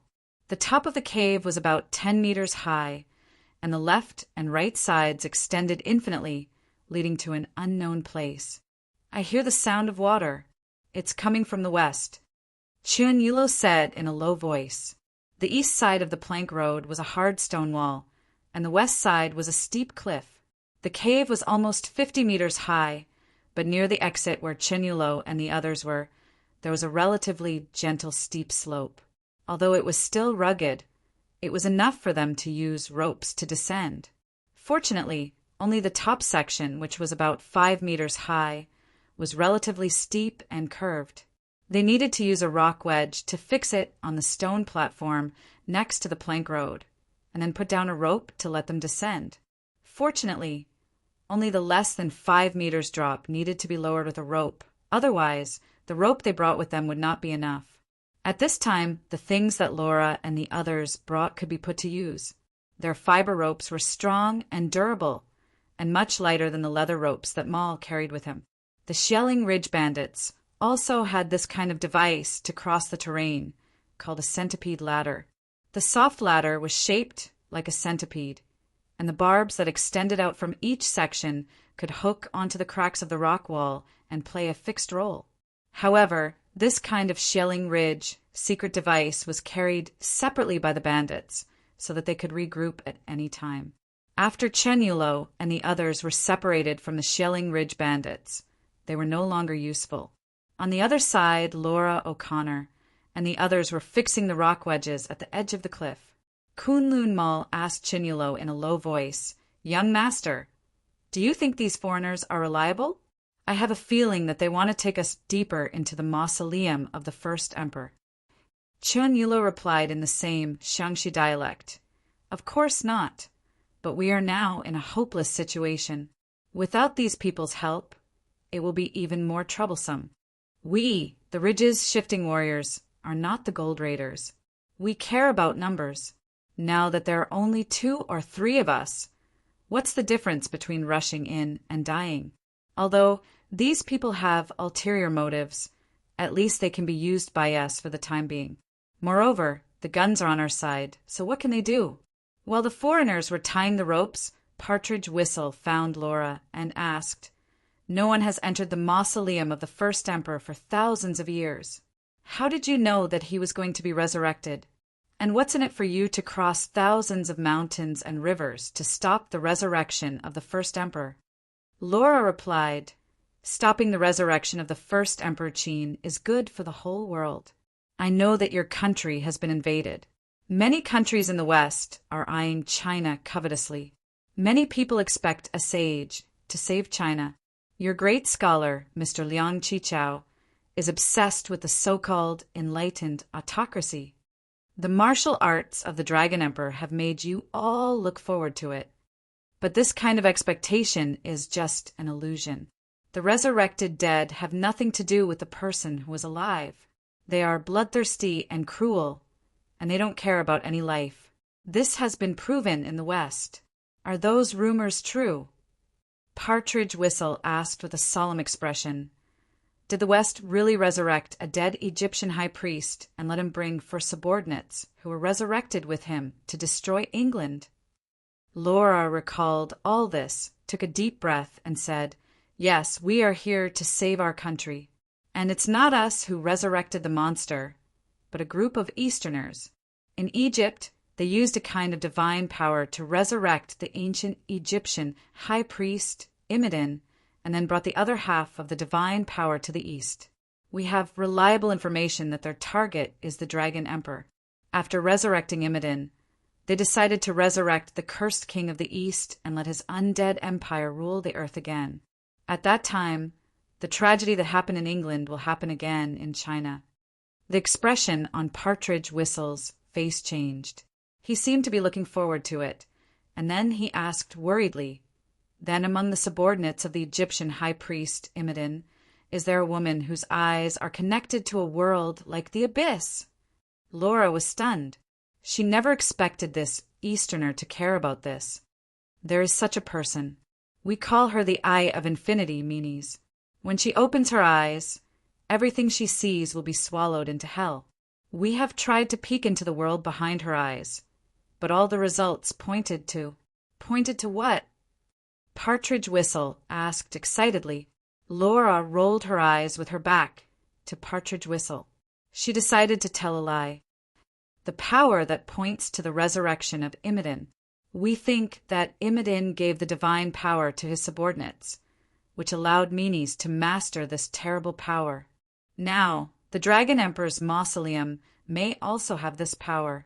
As soon as Laura's voice trailed off, she saw that Partridge Whistle had fallen into a trance. However, she had decided to tempt Partridge Whistle to help her save the world, stop the resurrection of the Dragon Emperor, and obtain the weapon to destroy Imidin at the same time. Her heart was beating fast. She was worried that Partridge Whistle would see through her lies, because Meanies obviously had this power before Imidin had obtained the divine power. She quickly changed the topic. "Sir, I know you don't trust us, but please think about it. The fate of China should be in the hands of its people, not a resurrected dead man, an ancient tyrant. The example of England is not far away. The elites and outstanding people of your country are trying to wake up this sleeping lion. As long as this country of 400 million people awakens, it will definitely stand tall in the world. It will definitely stand tall in the world. Why place your hope on a dead man?" Partridge Whistle was silent.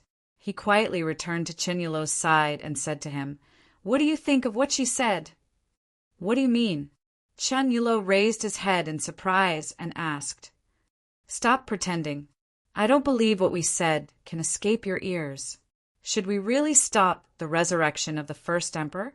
Partridge Whistle said, "Although these foreigners can't be trusted, you and I both know that there is an order of yin and yang, and that there is a Tao of life and death. The resurrection of the dead is destined to go against the laws of life and death. Moreover, the hope of today's China does not lie in the hands of a dead emperor. So you are willing to stop the resurrection of the Qin first emperor?" Chinyulo was silent. He took out a cigarette from his pocket and rolled one for himself. He picked it up and lit it in his mouth. He puffed out smoke rings and said, "These foreigners are up to no good, but the Qin first emperor may not be a good person either. If they want the things in the mausoleum of the first emperor, they will have to get through me first. A thief does not leave empty-handed. I, Chinyulo, am determined to get that thing."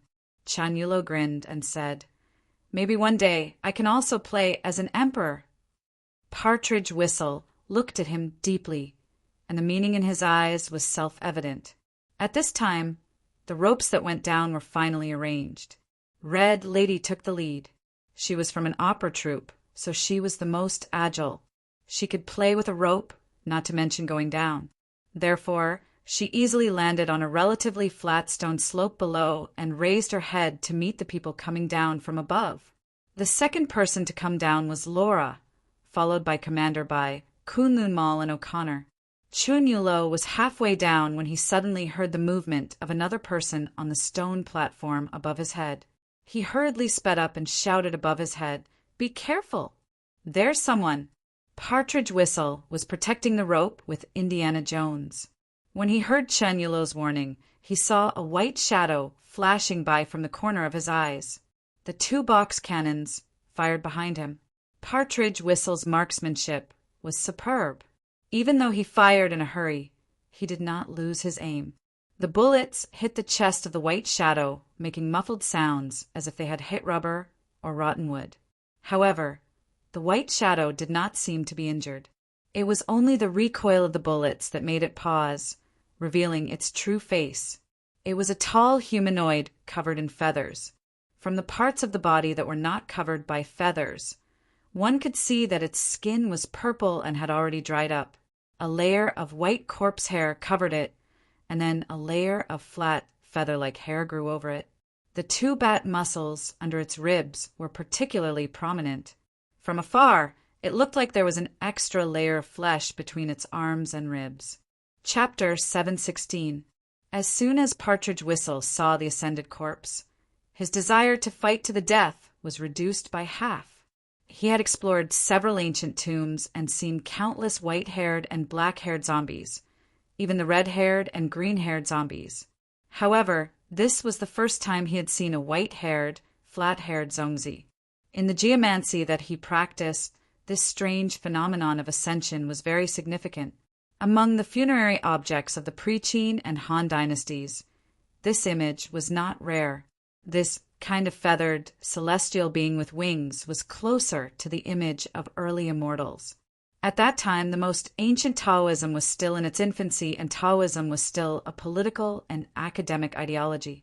The Yin and Yang necromancers had not yet promoted Laozi as their spiritual leader. The immortals that they admired were this special image.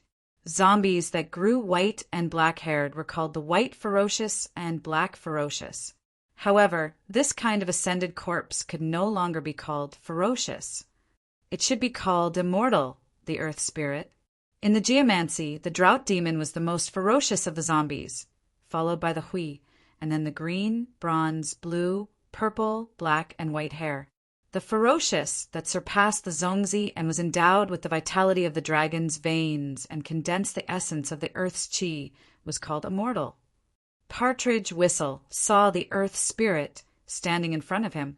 He knew something was wrong.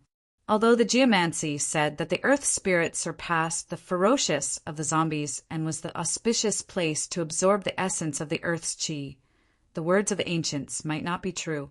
This earth spirit was too similar to the image of early immortals, which was why it was worshipped as a divine object.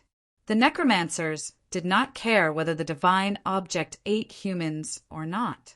In ancient times, there was no distinction between ferocious and righteous gods.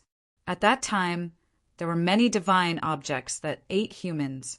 Partridge Whistle immediately picked up the climbing rope on the ground and wrapped it with his right arm. Indiana Jones was also an experienced explorer. Although he did not know about the strange existence of zombies, Indiana, who had fought with the army of the undead in England, knew the weakness of these undead creatures. Indiana reflexively took out his gun. Halfway through, he realized that the ascended corpse was already pouncing on him. In a hurry, he raised the climbing pick in his hand and swung it. Just as the climbing pick was about to hit the levitating earth spirit's face, it suddenly raised its hand and firmly grabbed the climbing pick.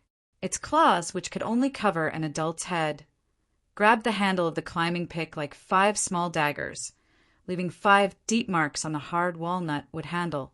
Obviously, the claws were sharp enough to split gold and stone. Indiana sucked in a breath of cold air. He had no doubt that as long as the strange corpse lightly scratched his abdomen, it would be able to cut open his stomach. The levitating earth spirit had a strange, ancient face. With a glance from Partridge Whistle, he only felt that its facial features were very three-dimensional, with deep eye sockets and a high nose bridge. It was very different from the people of the era, but it was somewhat similar to the foreign devils. However, This earth spirit's face was purple, and it was difficult to tell how it looked when it was alive. Its movements were extremely agile. With a struggle of its arms, it pounced on them. Although the others were worried, they could only shout at the bottom of the cliff. They could only watch as the two fell into a dead end. In front of them was the earth spirit, and behind them was the cliff. They had no choice but to stick close to the cliff, unable to react. Indiana Jones was planning to lure the earth spirit to pounce on him, and with the advantage of his agility, he would throw it down the cliff. However, Partridge Whistle could see that the earth spirit's skin was so tough that even bullets could not penetrate it. A mere 5-meter cliff would not be able to kill it. However, it was too late to say anything. The earth spirit moved like the wind. As soon as it moved, a white shadow pounced on them as fast as lightning. Several dagger-like nails tore through the air, making a ghost-like whistling sound. The claws were aimed at the two's vital parts. If it were not for the fact that both Indiana Jones and Partridge Whistle were not ordinary people and dodged the claws by a hair's breadth, even an Iron Man would have been torn to pieces. Partridge Whistle watched as the earth spirit's claws pierced through his body and slid past him, leaving 3 deep claw marks on the hard rock underground. He was horrified. However, at this critical moment, the two had no time to think too much. There was no room to maneuver on the edge of the cliff. When Partridge Whistle saw the pair of green pupils under the protection of the earth spirit's sunken eye sockets, he suddenly had an idea. He subconsciously raised the strong flashlight in his hand and shone it at the earth spirit's pupils. The earth spirit was stimulated by the strong light. Sure enough, Partridge Whistle's guess was right. This kind of evil thing could not stand the stimulation of strong light. It immediately went berserk. Its long arm brushed past Partridge Whistle's body and hit the ground. Suddenly, rocks exploded. The rocky platform at the edge of the cliff could not withstand the unparalleled force of the earth spirit. A piece the size of a small car's head collapsed, causing a scream at the bottom of the cliff. Feeling the soft rock under his feet, Partridge Whistle hurriedly shrank his body and hid behind the earth spirit's body like an agile ape. Indiana took the opportunity to strike the whip tied to his waist. The 5-meter-long whip curled around the ankle of the levitating earth spirit. Partridge Whistle's body leaped up and used the move of the sparrow hawk soaring to the sky. He put his 2 feet together and kicked hard the back of the earth spirit's neck. Indiana then pulled the whip back with force. Both of them used all their strength together, but the earth spirit's body only shook a little. When the earth spirit came back to its senses, its reaction was surprisingly fast. With a sweep of its arms, Partridge Whistle felt a burning pain on his face. Pulling the whip on his feet again, Indiana Jones felt an infinite force coming toward him. His body involuntarily flew toward the earth spirit. Just as he was about to fall into the 2 iron claws of the earth spirit and be torn into 2 pieces, a gray figure jumped out from the side and intercepted him in midair. It was Partridge Whistle, who hurriedly came to help. After being intercepted by Partridge Whistle, Indiana conveniently let go of the whip in his hand, and the 2 of them fell down the cliff. When Indiana Jones saw the 2 of them falling down the cliff, he hurriedly used the other pickaxe in his hand to stab the cliff wall. Even though both of his hands were shaking, he held on tightly to the pickaxe and fell from a height of 5 meters in an instant. Just as the 2 of them were about to hit the ground, Partridge Whistle immediately tightened the rope on his right arm. Although the huge impact was cushioned by the pickaxe, it still severely injured Partridge Whistle's right arm. His face turned pale and he let out a muffled groan. Then he endured the pain of dislocation and let go of the rope in his right hand. He landed lightly on the ground and shouted to Chinulo, who came up to support him, "Go! Run!" Although the few people at the bottom of the cliff did not know what Partridge Whistle and Indiana Jones had encountered, they could still hear the general movement. Without saying anything, they followed Partridge Whistle and descended the gentle slope below. As the saying went, it was easy to go uphill, but difficult to go downhill. Although the drop below was not considered a cliff, it was still a place with rugged rocks and difficult roads. Compared to going uphill, slowly going downhill was much more careful. One wrong step would cause them to lose their footing and fall, and they would end up smashed into pieces on the rocks. However, how could they dare to slow down?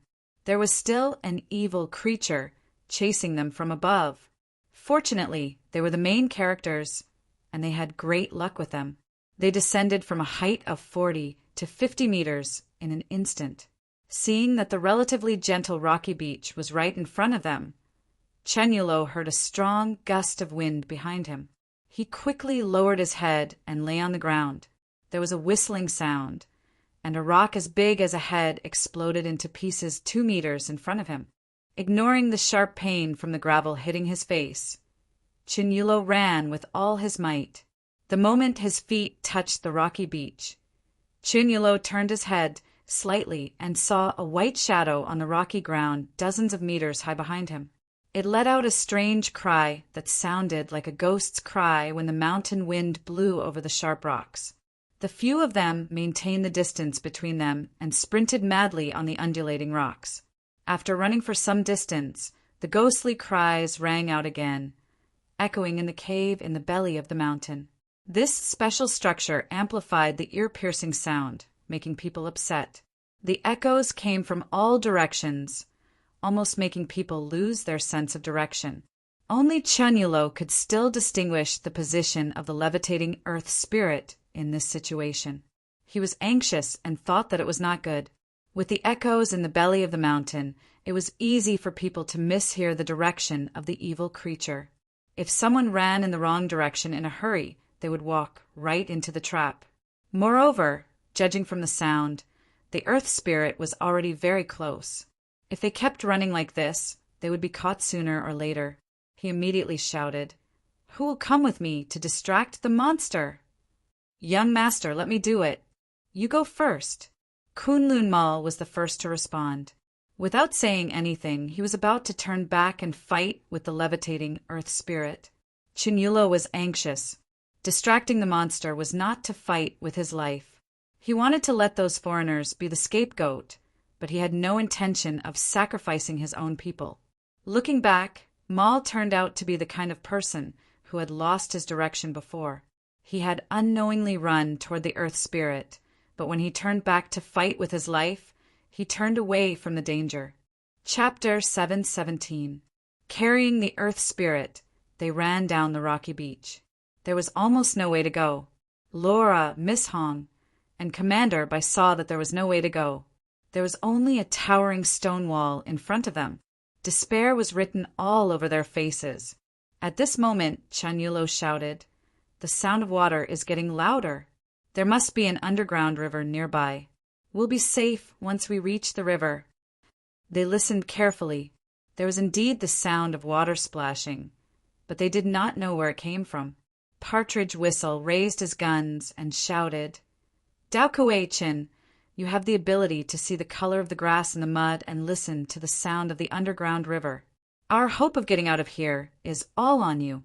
Bring them to the underground river quickly. I'll bring up the rear for you."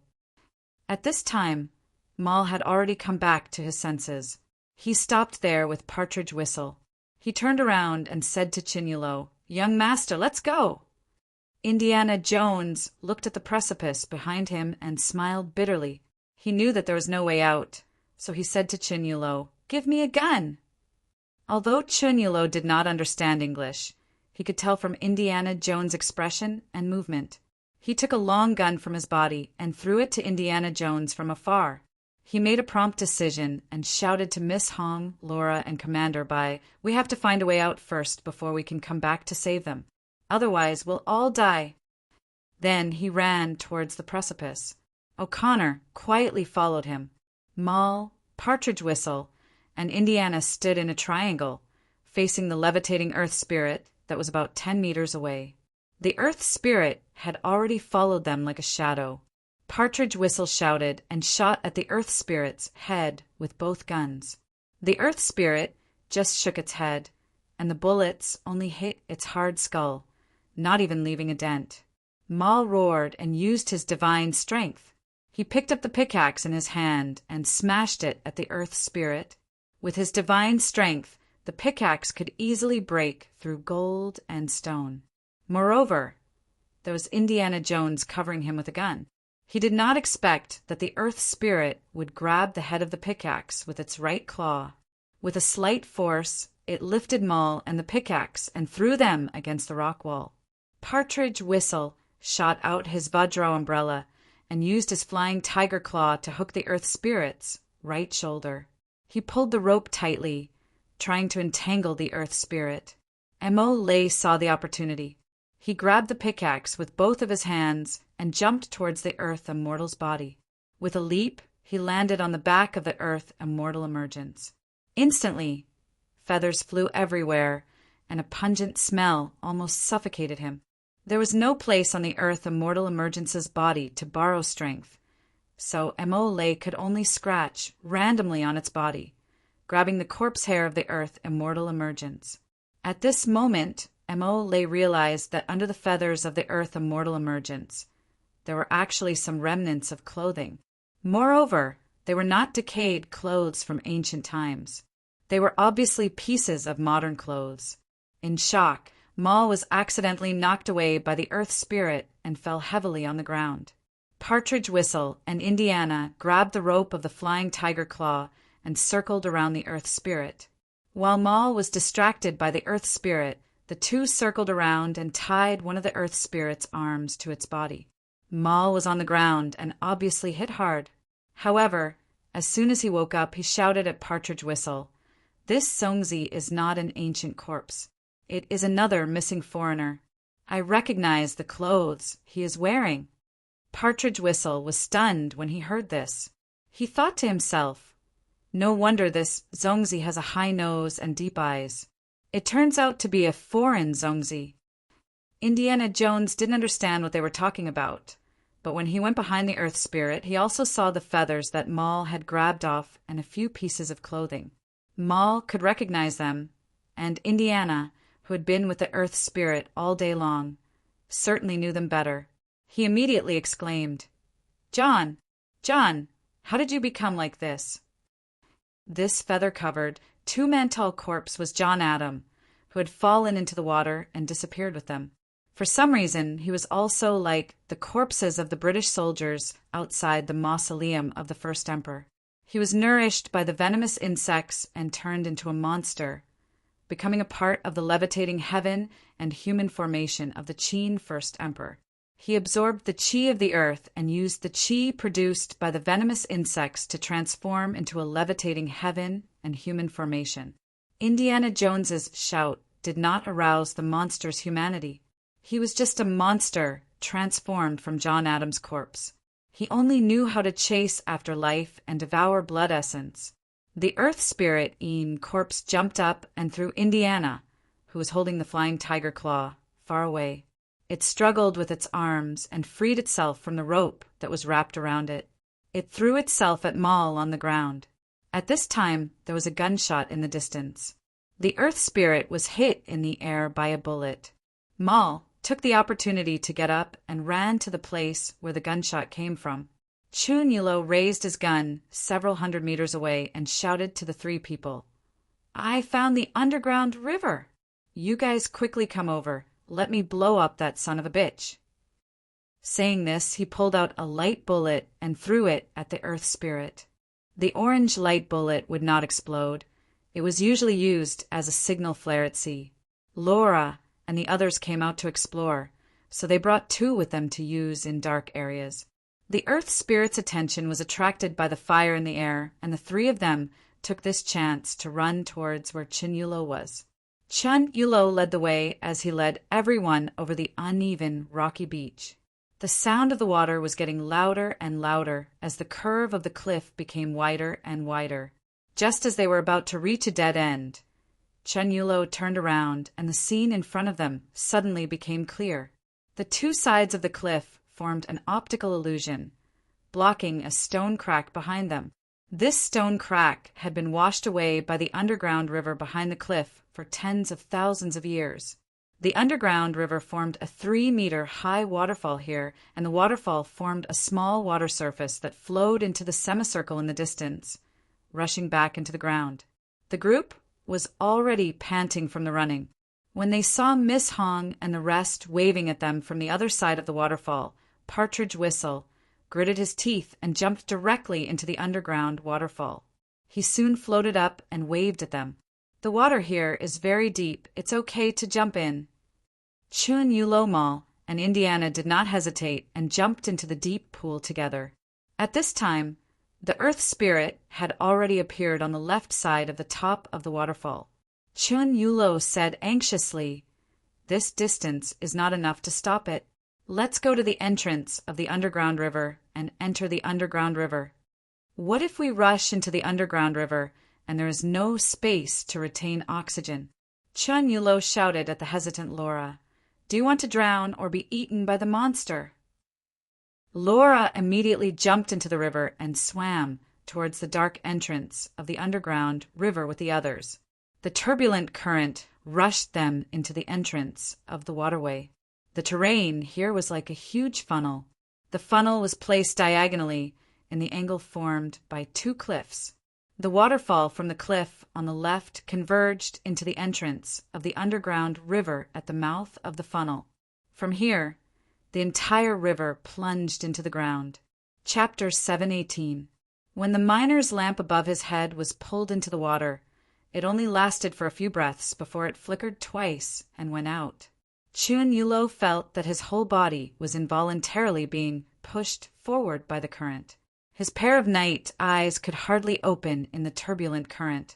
He could only randomly grab the hand of the person next to him to avoid being swept away by the current. After passing through a section of turbulent waterway, the current finally calmed down and entered a relatively flat section of the river. Chun Yulo poked his head out of the water and took deep breaths. Only then did he realize that there was something wrong with the hand that he grabbed.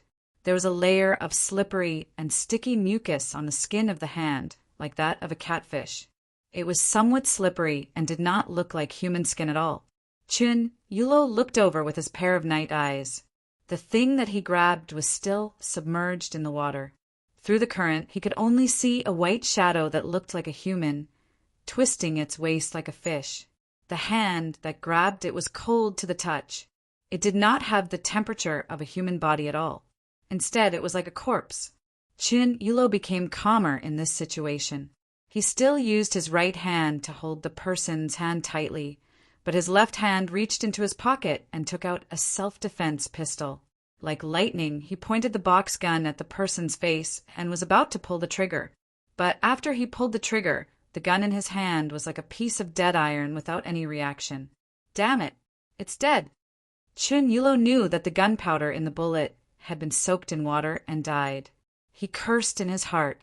This gun was an original German gun, unlike those Shaanxi military factories' imitation. He had also maintained it often, so it was better than a new gun. The bullets were also imported from abroad.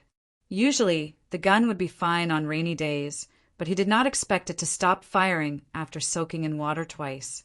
Chun Yulo had no choice but to turn the gun around and use the iron box gun at the back of the gun as a weapon to hit the white shadow's face. He had practiced martial arts since he was a child, and now that he was in a hurry, he used even more force. He felt that he had hit a soft lump of flesh, and then he heard a wah sound coming from the water, like a baby crying. Chun Yulo's smash caused the person to feel pain, and he immediately went crazy. Chun Yulo felt like he was grabbing a flood dragon, pulling his body down. He took a deep breath and plunged into the water.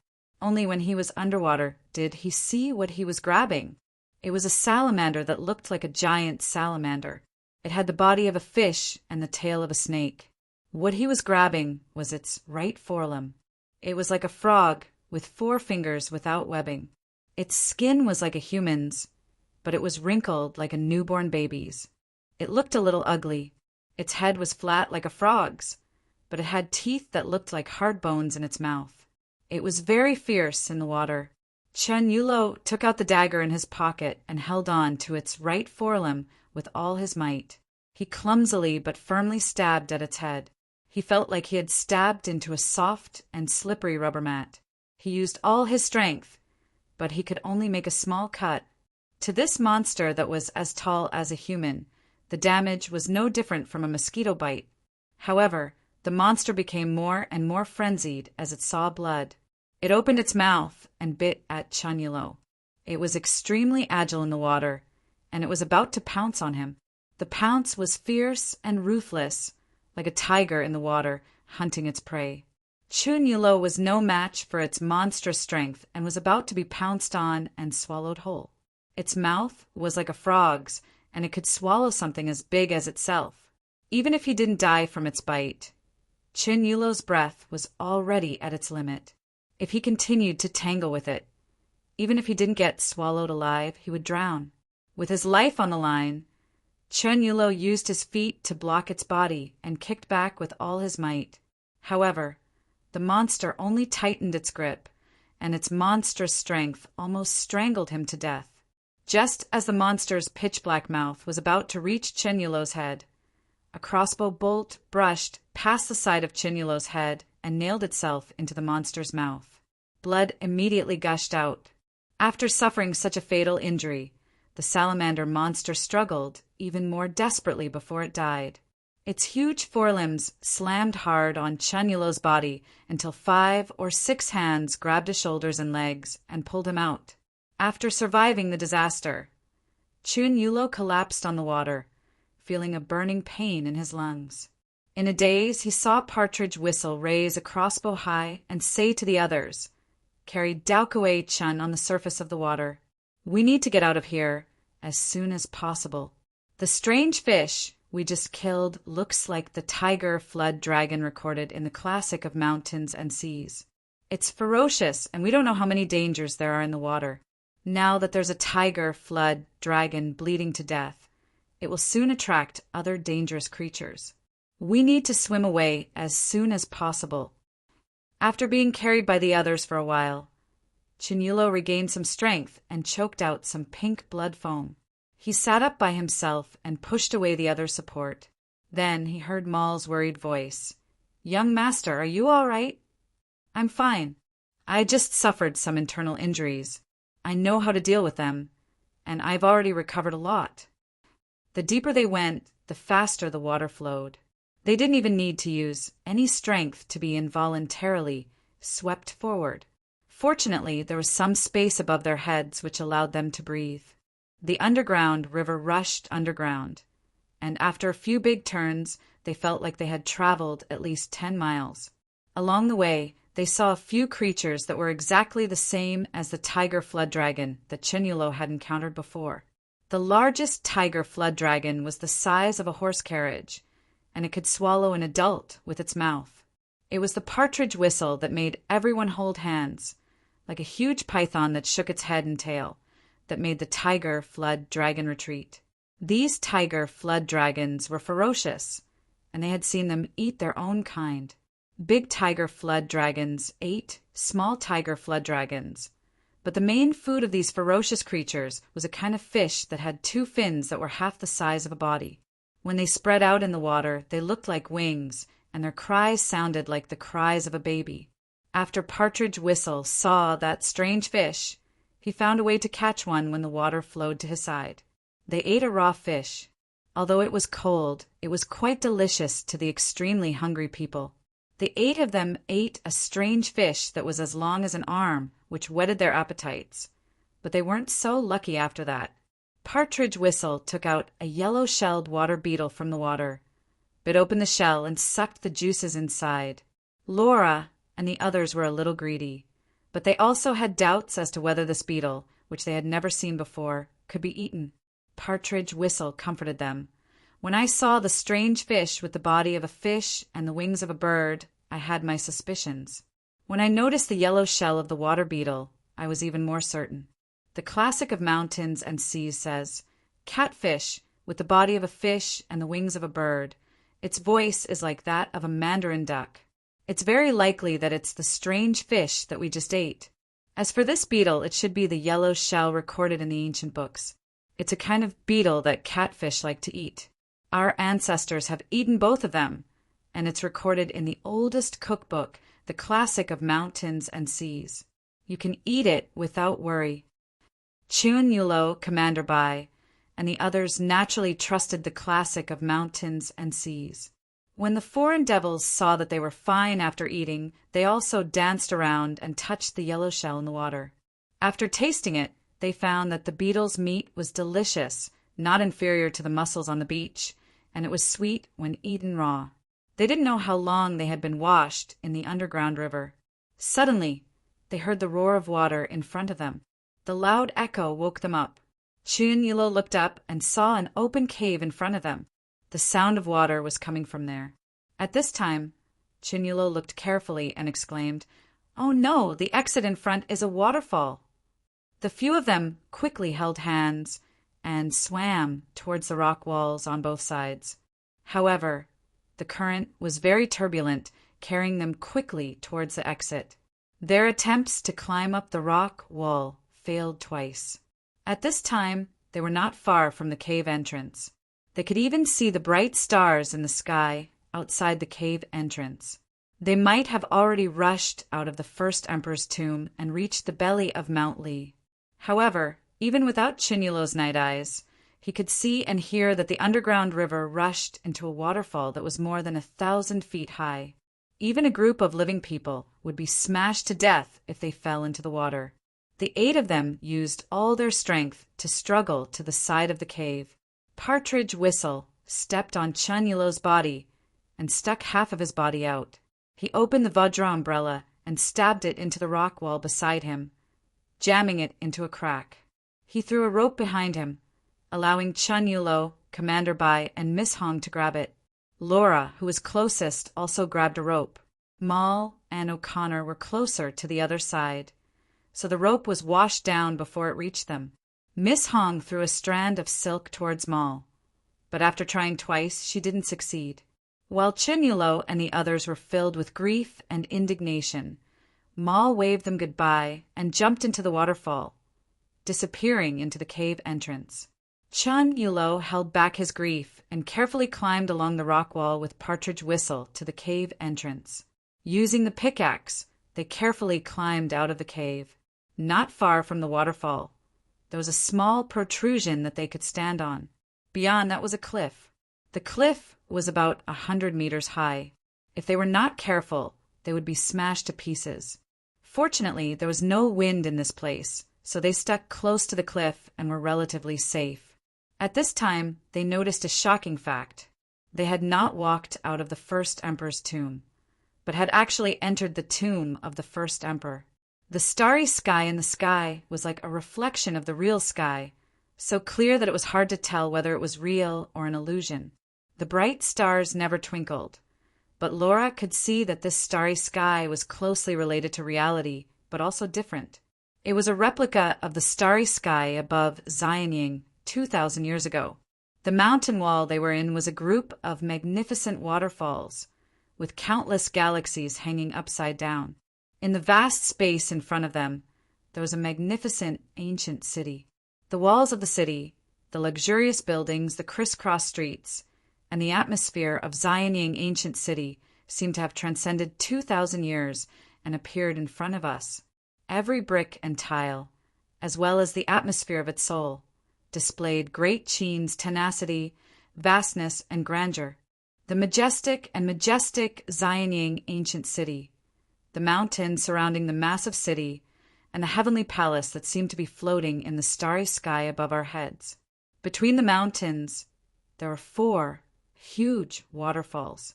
The galaxies hanging down from the waterfalls stirred up endless mist in the air. I wasn't sure if it was an illusion or a strange phenomenon of the dragon veins. In the absence of sunlight, the mist emitted 7-colored light, piercing through the stars and surrounding the heavenly palace. In the middle of the palace, there was a platform, a divine wall, a steel pavilion, a corner tower, a sacrificial hall, and a spiritual platform. The golden bricks and jade tiles were crystal clear, with carved beams and painted pillars. Chun Yulo was speechless, and Laura could only open her mouth, like a fish out of water. "This is the first emperor's mausoleum," Commander Bai said in a trembling voice, "This is the Dragon Pavilion, the Heavenly Palace, and the Jade Pavilion. Even the 5 cities and 12 buildings in the Poetry Immortals fantasy, and the white jade capital in the sky can't compare to this." Partridge Whistle couldn't move his eyes away. He suddenly had unprecedented confidence. If we can't find the treasure that can cure our clan's curse in this place, then there's no such thing in this world. Everyone in the Grave Robbers League lost the ability to speak in front of this miraculous heavenly palace. They could only express the shock in their hearts. They were dumbfounded, and they even forgot that they had just lost their teammates. In the city of Xianyang, countless terracotta soldiers gathered in a square formation. There were chariots, cavalrymen, and the invincible archers of the Daqin. They were densely distributed on the wide streets of Xianyang City, in front of the square of the Xianyang Royal Palace and outside the city walls. They formed countless formations, and there were hundreds of thousands of them. Near the heavenly palace in the sky, there were also terracotta soldiers floating in the air. They looked like the loyal guards of the first emperor, guarding the heavenly palace where the Qin emperor's coffin was. Chapter 719. Chun Yulo was dumbstruck by the floating celestial palace. It could be said that this place hid all the things that the Chinese and even the human race could only dream of, including wealth, power, mystery, and immortality. The Chinese were all indescribably shocked. The only foreigner, Laura, was also shocked, but she couldn't understand the unique feelings of China. Instead, she was the first to wake up. She pulled on Chun Yulo's arm and said, "Our companion might not be dead yet." Chun Yulo came back to his senses and asked in surprise, "What did you say?" Laura explained, "Do you see the miracle floating in front of us? What is it that they are using to float in the sky? That glorious ancient China palace. What are those realistic figures relying on to float in the air? And how are those rainbow bridges formed?" Laura pointed at the 4 rainbows that seemed to be surrounding and protecting the palace. Laura picked up a stone and said to Chun Yulo, "I want to verify this crazy idea." With that, she threw the stone towards the ancient city of Xianyang in front of her. The stone drew a perfect parabola and fell into the distance. However, after flying more than 100 meters away from the cliff, the stone seemed to have broken through an invisible force field and instantly lost the effect of gravity. It broke the curve of the parabola and flew out in a straight line along the tangent of the parabola. At this time, Chun Yulo and Partridge Whistle also saw something strange. Obviously, other than the space close to the cliff, the gravity of the vast area under the palace was obviously abnormal. This should be the reason why the palace was floating in the sky. Laura pointed at the void in front of them and said, "You should have noticed that after leaving the cliff 120 meters away, the object loses the gravitational acceleration exerted by the Earth and maintains the original trajectory of the force exerted on it in a straight line. I also discovered the secret of the rainbow bridge under the palace, suspended in the sky, so I guessed this. Generally speaking, rainbows that may appear outside the waterfall are due to the scattering of the mist under the intense sunlight. However, we are now in the belly of the mountain. Although we don't know why there is starlight in the sky, this level of brightness is definitely not enough to cause optical scattering unless there is a factor that defies common sense at work." Laura pointed at the terracotta soldiers floating above her head with a bitter smile. "Speaking of factors that go against common sense, what is happening in front of us is, of course, an important factor to consider. Looking at those stable and substantial rainbow bridges, I was also confused about whether it was the so-called feng shui factor that was at work. But in the spirit of science, after careful observation, I have a reasonable speculation." Laura gestured and said, "If this place is shrouded by a huge anti-gravity field, and the rainbow bridge under the palace is because of the splashing water mist of the waterfall after entering the anti-gravity area, it rises up with the remaining force.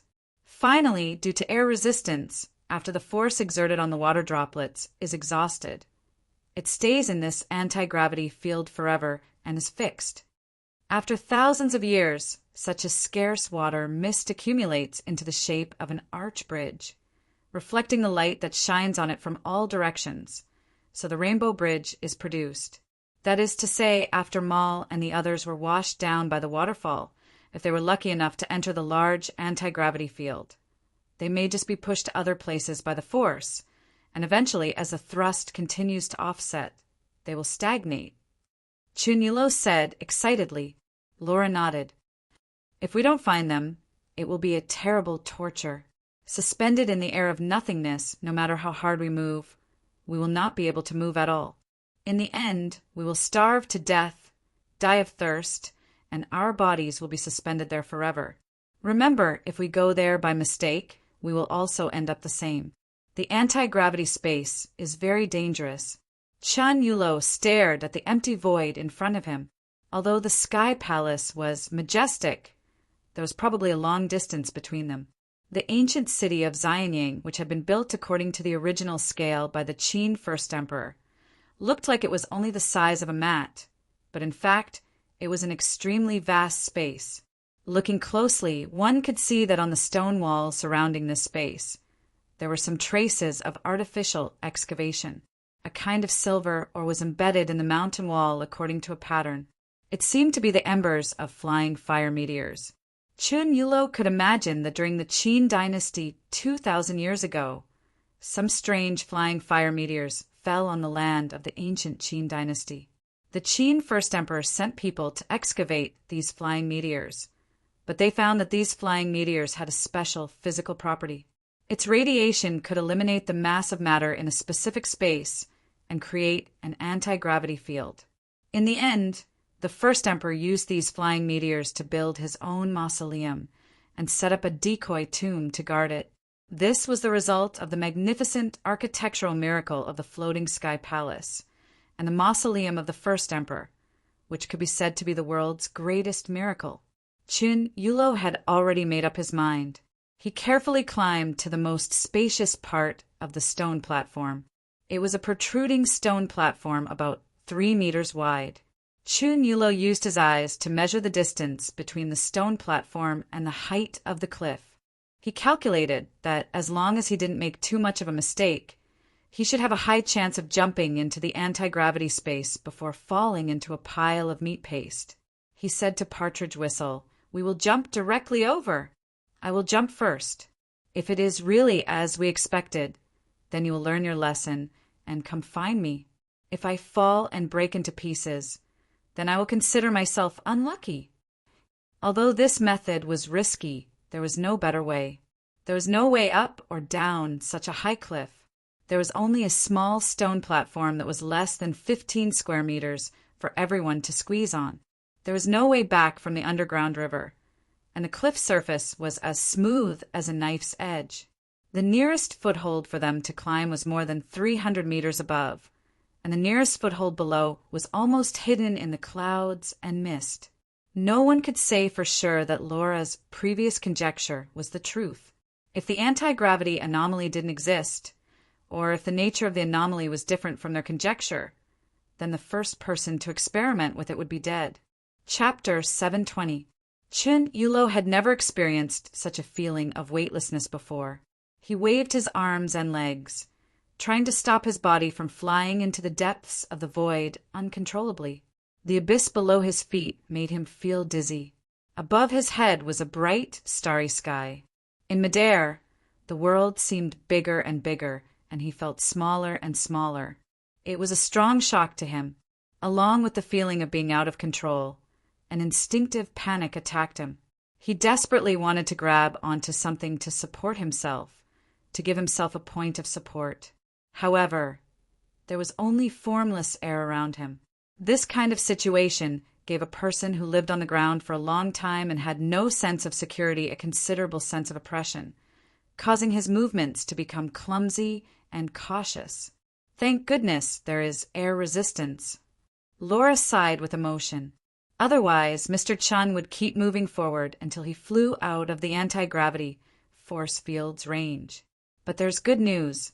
Even if we accidentally float into a void without any footholds, we can still rely on the reaction force of the air to move. just like swimming in the air. The bad news is that air resistance is much lower than water resistance. If you want to swim in the air, your speed will be terrifyingly slow. If you're too far away from a place where you can borrow strength, you might really die of thirst in the void without being able to find a place to borrow strength. Partridge Whistle came to the place where Chunyulo was standing earlier and said in a low voice, "Stop talking nonsense. Let's hurry over there." After that, Partridge Whistle jumped down the cliff even more cleanly than Chunyulo. The wind whistled in his ears, and the others on the cliff raised their eyebrows. They could clearly see Partridge Whistle's figure tumbling madly in the air. Using the movement of his body to adjust, he opened his arms and the wide sleeves that Partridge Whistle had tied up with a rope spread out like wings. His figure drew a beautiful curve in the air, and he cut into the anti-gravity field at an angle. When Partridge Whistle felt that his body was light, he opened the King Kong umbrella on his back without hesitation. The broad surface of the umbrella generated a huge resistance force, which stopped him, but he was still floating in the void. After stabilizing himself, Partridge Whistle turned around and shouted to the others, "First, tie your sleeves with your body and use your clothes to form a false wing under your ribs. It will help you glide as far as possible while you are jumping off the cliff. When you are in this strange flying star sector, use your clothes to block the wind and slow down." After that, Partridge Whistle spread his body and signaled the others to jump over. Laura plucked up her courage and jumped off the cliff like Partridge Whistle. Her body was lighter and the gliding effect was the best. She easily entered the anti-gravity field before the danger zone, which was even higher than Partridge Whistle's position. Of the remaining two people, Miss Hong, who had learned ancient magic tricks from the Moongate, was the most agile one, so there was no need to worry about her. However, Commander Bai was old and weak. After following them through mountains and rivers, he was almost exhausted. It was indeed a bit dangerous for him to jump over this natural barrier. Partridge Whistle stared at Commander Bai. As expected, when he jumped down, he was a bit slower than the others due to his lack of strength. If he could not glide for 100 meters within 300 meters, he would be in danger when he left the anti-gravity field that they had confirmed. This was because no one could be sure if there was an anti-gravity field created by the Flying Star Bazaar stone at a low altitude, close to the ground. Partridge Whistle made a prompt decision. When Commander Bai was about to reach the shortest distance from him, he raised his hand and shot out the flying tiger claw in his hand. Commander Bai was old and shrewd, so her reaction was not slow. Seeing the flying tiger claw shooting at her, she immediately reached out and caught the life-saving rope. Partridge Whistle pulled hard on both sides and was pulled dozens of meters away by the rope in his hand. Only then did he manage to pull Commander Bai into the anti-gravity field, which resolved the crisis. In the end, Miss Hong just jumped lightly and flew toward Partridge Whistle, landing steadily in his arms. Seeing the couple flirting with each other, Chunyulo angrily interrupted. "Now we are far away from each other, and it is not convenient for us to move. How can we find Mall of Kunlun and the others?" Partridge Whistle put away the King Kong umbrella and opened the mechanism on the surface of the umbrella. He easily disassembled it into a pair of umbrella ribs. He tore off his clothes and tied a few ropes to the umbrella ribs. Then he slightly modified the ribs into two fan-like objects. Partridge Whistle tied the two big fans to his arms like two huge paddles. Then he paddled in the air. Not long after, he had mastered the trick. Although Partridge Whistle was slow, he was not clumsy as he swam in the air. If Maul was really thrown into this flying star world, since we did not see him here, they could only be at the Rainbow Bridge. Partridge Whistle did not say what would happen if they were not there, because everyone was well aware that if these people were not thrown into the Rainbow Bridge, they were destined to fall down a cliff and die. This is not going to work. After trying Partridge Whistle's method of floating in the air, Chunyulo shook his head and sighed. "Our speed is too slow. This method will consume a lot of energy, which will put us in a very dangerous situation. We have to find another way." "What way?" asked Miss Hong confusedly. "There is no support in the void within a radius of 3,000 square meters. At the Rainbow Bridge, where Maul and the others may have fallen, we can vaguely see a high platform made of white jade. There is a strange light shining on it, which is why the condensed mist nearby is reflecting the colorful brilliance. There is no support in the void. If we want to reach there, we can only move quickly in the flying star world by borrowing each other's strength." Laura was frightened. "You mean we push each other away?" Chun Yulo nodded. "With Partridge Whistle's flying tiger claws, we can gather together and push half of us to the white jade platform of the Rainbow Bridge. Then what about the people who push them away?" Laura was shocked. "Are we going to let them die? If we rescue the other 3, we will lose 2 people. This is a very stupid method. No one will be sacrificed." Chun Yulo explained. "Do you see the floating palace up there? Its position is exactly opposite to our goal, the Rainbow Bridge. As long as we adjust our current position and use a little bit of skill, we can completely guarantee that the other person will fly to the palace. Then one of us will go to save people, and the other will explore this great miracle. When we reach the white jade platform and find the missing people, you can completely meet up with us in the floating palace." Laura pondered for a moment and said, "It seems that you have decided to explore the great miracle above our head. And among the missing people, 2 of them are my companions. So I have to go find them. I presume that you have already made your decision on who will go find the missing people and who will go explore." Laura's tone was faintly dissatisfied. She knew that Chun Yulo had his own selfish motives. He wanted to reach the miraculous palace before them, but she had to admit that Chun Yulo's plan was the most reasonable and efficient. Chapter 7:21. Partridge Whistle held Miss Hong's hand, and the 2 of them faced each other. Their clothes fluttered in the air, and they looked like immortals. The world around them kept spinning around them. The 2 of them were like the center of this upside-down world, and they could only see each other at this moment. In the absence of gravity, their red clothes could fully unfold, and they fluttered with the flow of the air. Zhigu Shao stared deeply at the beauty in front of him and felt that this moment was like a dream. Under the glorious heavenly palace, they hovered in the air, like 2 divine birds flying together, circling the heavens and the earth, flying like fairies. Who could have such an experience? "Be careful," Miss Hong reminded him in a low voice. "If we are lucky enough to solve the 1,000-year curse of our tribe, I will ask Brother Yulo to be our matchmaker." Partridge Whistle pulled out the 2 guns that made him famous from his waist and placed one of them in her palm.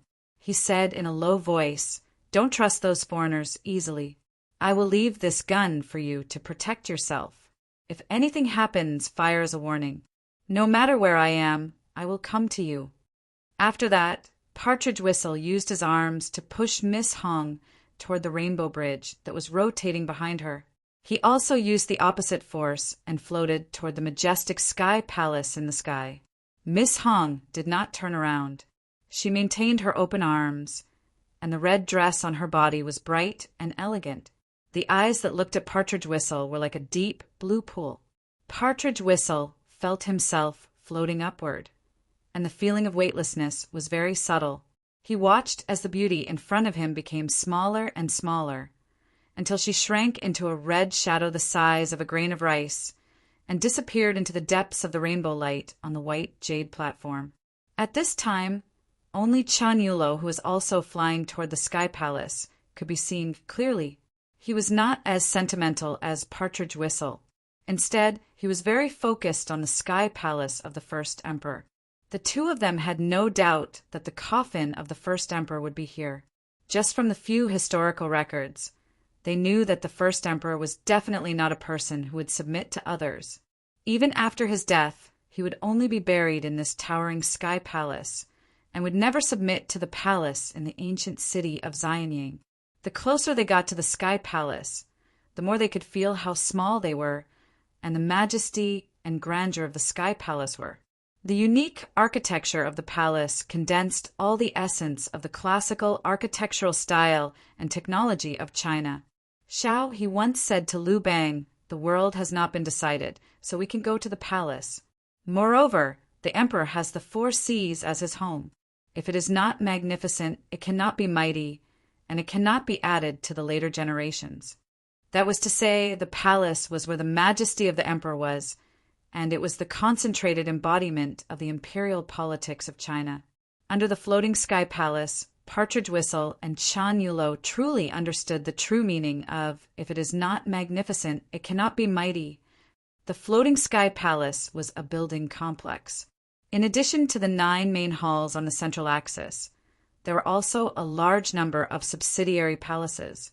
Its scale was no smaller than the Forbidden City that the two of them had seen. The main hall of the Sky Palace was made of white jade, and large pieces of white jade were pieced together into 360 heavenly steps, which led straight to the main hall's door. The main hall was made of purple gold bricks and beautiful jade tiles. It had a strong Qin and Han style, and layers of eaves piled up to form the jade roof of the main hall. Just by standing in front of it, one could feel the steadiness and majesty of the building. It was neither strange nor coincidental, vigorous and steady, full of grandeur. This was completely in line with their imagination of the Sky Palace. If there was a celestial, he must live in a palace. If there was a celestial palace where a celestial lived, it would be extremely magnificent, like the vast, floating Sky Palace in front of them. Partridge Whistle and Chin Yulo were dazzled. They adjusted their flying posture and climbed the jade steps of the Sky Palace from the side. As soon as their feet touched the white jade steps, they felt their bodies sink slightly, as if some gravity had been restored, but it was still very light. Chin Yulo felt that as long as he pushed hard, he could still get out of the white jade steps and return to the gravity-free force field. Partridge Whistle lowered his head and carefully observed the white jade steps under his feet for a moment. He did not find anything unusual, so he asked doubtfully, "How did the first emperor do it?" Chin Yulo explained, "The nature of the extraterrestrial flying star is strange and unpredictable. The first emperor obtained it many years ago, under the research of the Feng Shui and the followers of Moism. He may have found some way to use it, but we do not know. Now, the coffin of the first emperor seems to be in the main hall in front of us. Among the 9 main halls on the central axis, this is the most majestic one, and it is surrounded by all the palaces. There is no reason why the coffin is not in it. Although there was gravity on the white jade staircase, it was only 1/7 of what it normally was." Chin Yulo and Lu Ta took a light step forward and covered a distance of 1.5 zhang. The white jade staircase under their feet did not seem to have any support at all. If they exerted too much force, it would sway away. Thus, the two of them were unable to move freely. Thus, they could only cautiously move forward. Fortunately, their bodies were relaxed here, and it was not difficult to climb the 360 steps.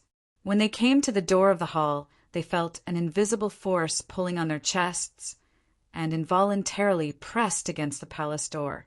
The palace door of the main hall was dark red in color, like raw iron to the touch, and was smeared with cinnabar. Partridge Whistle keenly felt that the iron in his arms was firmly sucked in by the door. He hurriedly said to Chin Yulo, "This door is probably made of magnetic stones. Whenever any metal comes near, it will sense it." It said that when Qin Shi Huang built a Fang palace, he used magnetic stones as the door to prevent assassins from bringing metal weapons to harm him. This floating palace was probably built according to a Pang palace, and even this was copied. Partridge Whistle sighed. As long as it is a magnet, it will lose its nature after being burned by fire. In order to build such a huge palace door, only the flying star magnetic stone, like my dagger, can remain magnetic after being burned by fire. That dagger was the beloved treasure of a military governor of the Tang dynasty, which was buried with him. It is only the size of a palm, but here it weighs more than 1,000,000 pounds. The first emperor destroyed 6 countries and was rich in the world. There are countless treasures here, so it is not a legend. Even a bandit chief like Chun Yulo, who was unfazed by honor or disgrace and had a profound cultivation of qi, couldn't help but breathe heavily. Looking at the treasures in the celestial palace, his eyes lit up. He said in a low voice, "Ever since Patriarch Chi Mei, we, the ridge-shifting strongmen, have never seen such a rare and magnificent tomb. If we finish this job, we will have enough money to unify China's military. Although the purple gold bricks are made of clay, from the color of the bricks, you can tell that real gold was added when they were fired. I'm afraid that 10 pounds of purple gold bricks can produce 2 taels of gold. Just this hall alone, there are probably tens of millions of purple gold bricks. Obtaining 11 of them would make one rich enough to rival a country." Chun Yulo's eyes turned red as he impatiently pushed open the door of the hall. Just as he opened the door, he saw a sharp sword light heading straight for Chun Yulo's throat. The sword light rose from the inside of the hall, accompanied by a shout about to cut off Chun Yulo's head. Chun Yulo was attracted by the wealth in the Sky Palace and made the most fatal mistake of the mountain dismantling bandits.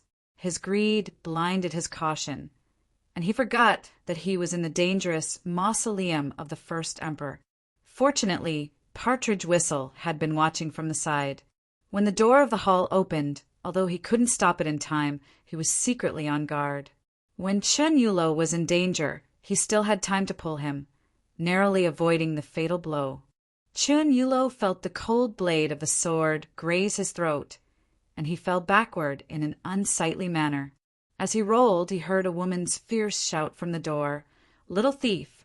How dare you sneak into the tomb of the Dragon Emperor with the intention of reviving the tyrant? Die!" Chapter 722. Motherf ** cur. Partridge Whistle cursed under his breath.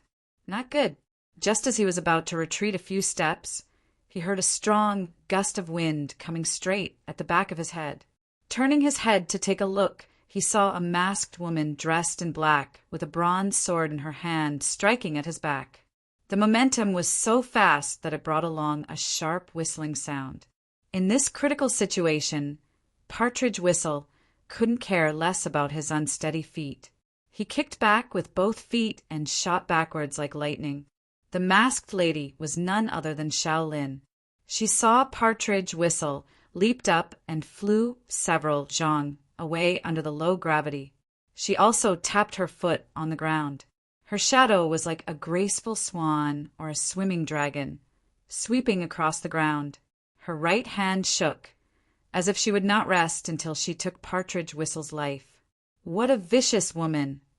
Partridge Whistle cursed. "We have no enmity with you. Why do you want to take my brother's life?" Although most of the belongings he carried were made of iron, it wasn't as if he didn't have any iron. Iron was easily corroded, so Partridge Whistle also carried a copper hook that was used to steal the burial items of the tomb owner. Facing Shaolin's vicious sword, he didn't retreat. Instead, he moved closer. With a flick of his foot, a white cloth shoe that hadn't been washed for dozens of days flew toward Shaolin's face. Shaolin shouted, "Shameless!" She saw the stain on the sole of the shoe and immediately used the bronze sword in her hand to knock it down. In this moment of delay, Partridge Whistle rushed forward with the copper hook in his hand, aiming for Shaolin's slender neck. He was going to rip her throat out. At this time, Chun Yulo, who was at the side, pulled out his hand. Seeing that Partridge Whistle had the upper hand, he didn't immediately go to support him. Instead, he turned back to pull out the gun that was stuck to the magnetic door. Unexpectedly, when he moved his hand, he discovered that the magnetic door was far stronger than he had expected. Not to mention pulling the gun out, he could barely move it. In order to resurrect the Dragon Emperor, how many more people do you want to kill? Shaolin said angrily, "Even if I die here, I won't let you have your way." When Partridge Whistle heard what she said, he felt depressed and angry at the same time. Anyone who was accused of reviving the first emperor for no reason, and then was killed without even giving him a chance to defend himself, would be as depressed as he was. Are you crazy? My brother, and I only came here by accident to escape. Instead, it's you who ambushed in the dark and shouted about killing without asking for the reason. Chun Yulo shouted fiercely from the side. Don't think that I don't know about your shady business. The huge pit that leads to the underground palace was created by you. Xiao Lin sneered. You are not as innocent as you claim to be. You have long since planned to excavate the Dragon King's tomb. The Dragon Emperor is a cruel man. If he and his army come to this world, they will bring disaster to the world. While they were talking, Xiao Lin and Partridge Whistle exchanged dozens of moves. Even though Xiao Lin's weapon had the upper hand, she had lived for thousands of years in vain. She claimed that she was preparing to stop Emperor Shi resurrection, but her moves were sloppy and ordinary. She did not look like someone who had painstakingly trained in martial arts for thousands of years. On the other hand, Partridge Whistle was able to come and go in the wind and rain. His skills were exquisite, and he managed to gain the upper hand. After suffering a loss, Xiao Lin knew that she could not take down the person in front of her.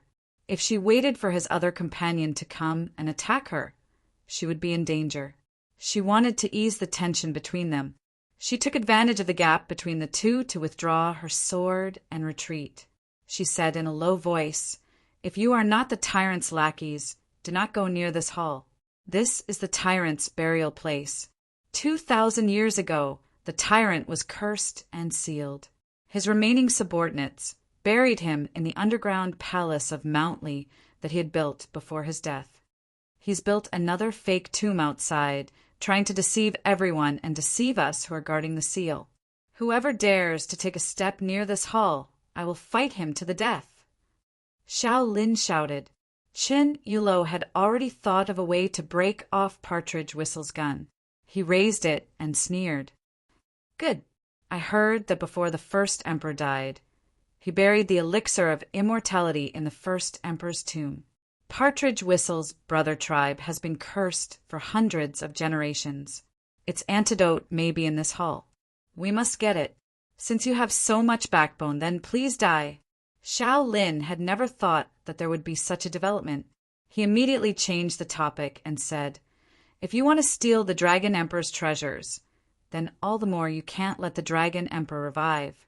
Otherwise, after he kills me, he will definitely not let off the thieves who trespassed into his mausoleum, which is only the two of you, not to mention the people who stole the immortal medicine that he had painstakingly sought. If you want to get those treasures, the only way is to kill him with me. At this time, Xiao Lin did not mention the fight to the death issue anymore. Instead, she gave a very constructive suggestion. Partridge Whistle and Chun Yulo then understood that this woman had also just arrived not too long ago. She had found this floating heavenly palace before them. As for the things inside, she did not know much more than the two of them. The three of them discussed for a while and decided to temporarily stop fighting. They would explore the heavenly palace together. They pushed open the door. Although there was no day in the underground palace, and there was always a pearl above their heads that simulated the orbit of the stars, the mermaid paste lamp that led to this place shone brightly. With the reflection of the golden bricks and jade tiles, the whole palace was not dark. As soon as they stepped over the red threshold of the door, they saw 2 rows of bronze statues on both sides of the door. The slender, divine tigers in the style of the Pre-Qin dynasty held their bronze heads high. Their dignified faces were vivid and lifelike. They stood on the stone platform on both sides.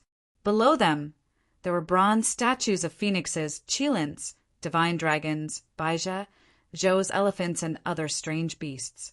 This palace door was the middle door, and the bronze beasts were arranged on a small platform. There was a flight of stairs that led to the palace from the real building. The flight of stairs was divided into 2 sides, and in the middle was a smooth relief sculpture. On it were the images of celestial islands and celestials, as well as celestial birds and strange beasts, as well as all kinds of auspicious signs. The 3 of them walked up the stairs, and when they were about to reach the end, The relief sculpture showed the scene of Emperor Shi sitting high above the celestial palace, ruling over his subjects and embracing the world. Partridge Whistle said in a low voice, "It seems that the first emperor really did not want to die. After his death, he still had the ambition to rule the world, build the heavenly court, and become the emperor of heaven. He had everything." Xiao Lin sneered and said disdainfully he is delusional. His evil ambition will never succeed. Chapter 7:23. According to Chun Yulo and Partridge Whistle's conjecture, the floating heavenly palace should be in the belly of Mount Li. It might even have extended to the belly of Mount Qinling. Xiao Lin, who entered later, confirmed their conjecture. Xiao Lin found a clue in the fake tomb and found a majestic waterfall in Mount Li. After experiencing many dangers, he entered through the passage behind the waterfall. Partridge Whistle and Chun Yulo had come from the south, but Xiao Lin had come from the east. This also confirmed their conjecture that there was more than one exit in the first emperor's mausoleum. They had searched bitterly for a way to escape, and they finally had an idea. But no matter if it was Partridge Whistle or Chun Yulo, they had no reason to give up now that they had come this far. Partridge Whistle couldn't escape the curse that his entire clan had to bear. For the ambition to unify China, for the shocking wealth in the mausoleum of the first emperor, and even for the elixir of immortality, Chun Yulo would never give up, and Xiao Lin saw the opportunity to end her fate. As long as she pierced the cursed dagger into the heart of the Dragon Emperor, then the mission of torturing her and her mother for 2,000 years would finally end. Partridge Whistle turned to Chun Yulo and Xiao Lin, saying, "We must leave a way out for the others. Even if we all die here, the remaining people should live. So, Xiao Lin, you must draw the way you came in and leave the map here. When the others come to find us, they will pick up this map." Partridge Whistle looked at Xiao Lin with bright eyes. Xiao Lin had no doubt that if he dared to do anything to the map, this man would turn on him without hesitation. Chun Yulo also knew very well who Partridge Whistle was doing this for. Although he wanted those foreigners to die here, Chun Yulo also wanted Maul, Commander Bai, and Miss Hong, who were loyal to him, to escape safely. If he died here, they must bring information about this miraculous floating heavenly palace and the supreme treasures inside to his father, leaving behind hope for the shelling Hercules. The way I came in might not be safer than the one you know. Xiao Lin took the book handed over by Partridge Whistle and began to draw the map he came in. At the same time he said in a low voice, "Even if I had to go through it again, I don't have the confidence to come out unscathed. There is a man-eating tree there. I suspect that it may be the immortal tree of Kunlun that the Dragon Emperor dug out from Kunlun in order to live forever. That tree was already dead when it was dug out, but the Dragon Emperor resurrected it and turned it into a demonic tree. The Dragon Emperor raised many strange beasts and birds that only existed in the classic of mountains and seas era. There were Chong Jiao, Zhali, and Qi Yan. These man-eating ferocious beasts and strange beasts were used to nourish the immortal tree. The elixir water that flowed under the immortal tree turned into blood water and flowed into the ancient city of Xianying below us. This should also be a kind of immortal feng shui formation set up by the Qin first emperor. Chun Yulo said in horror, "Where we came from, there are Yin corpses passing qi to the yellow spring.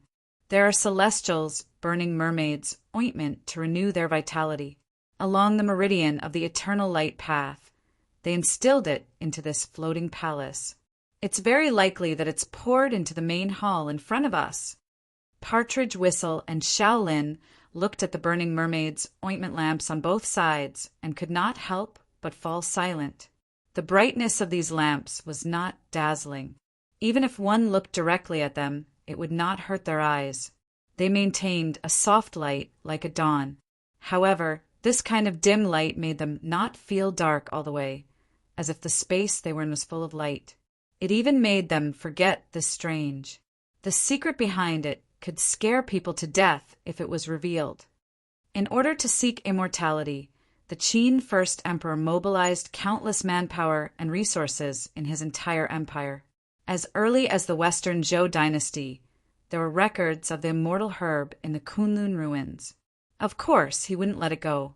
Partridge Whistle said in a deep voice, "From the direction we came in, we found out that he found the legendary Netherworld and obtained some of the secrets of the River Styx. He dug up the corpses of the ancient Celestials in an attempt to unravel the truth behind their ascension to immortality. But all of them failed."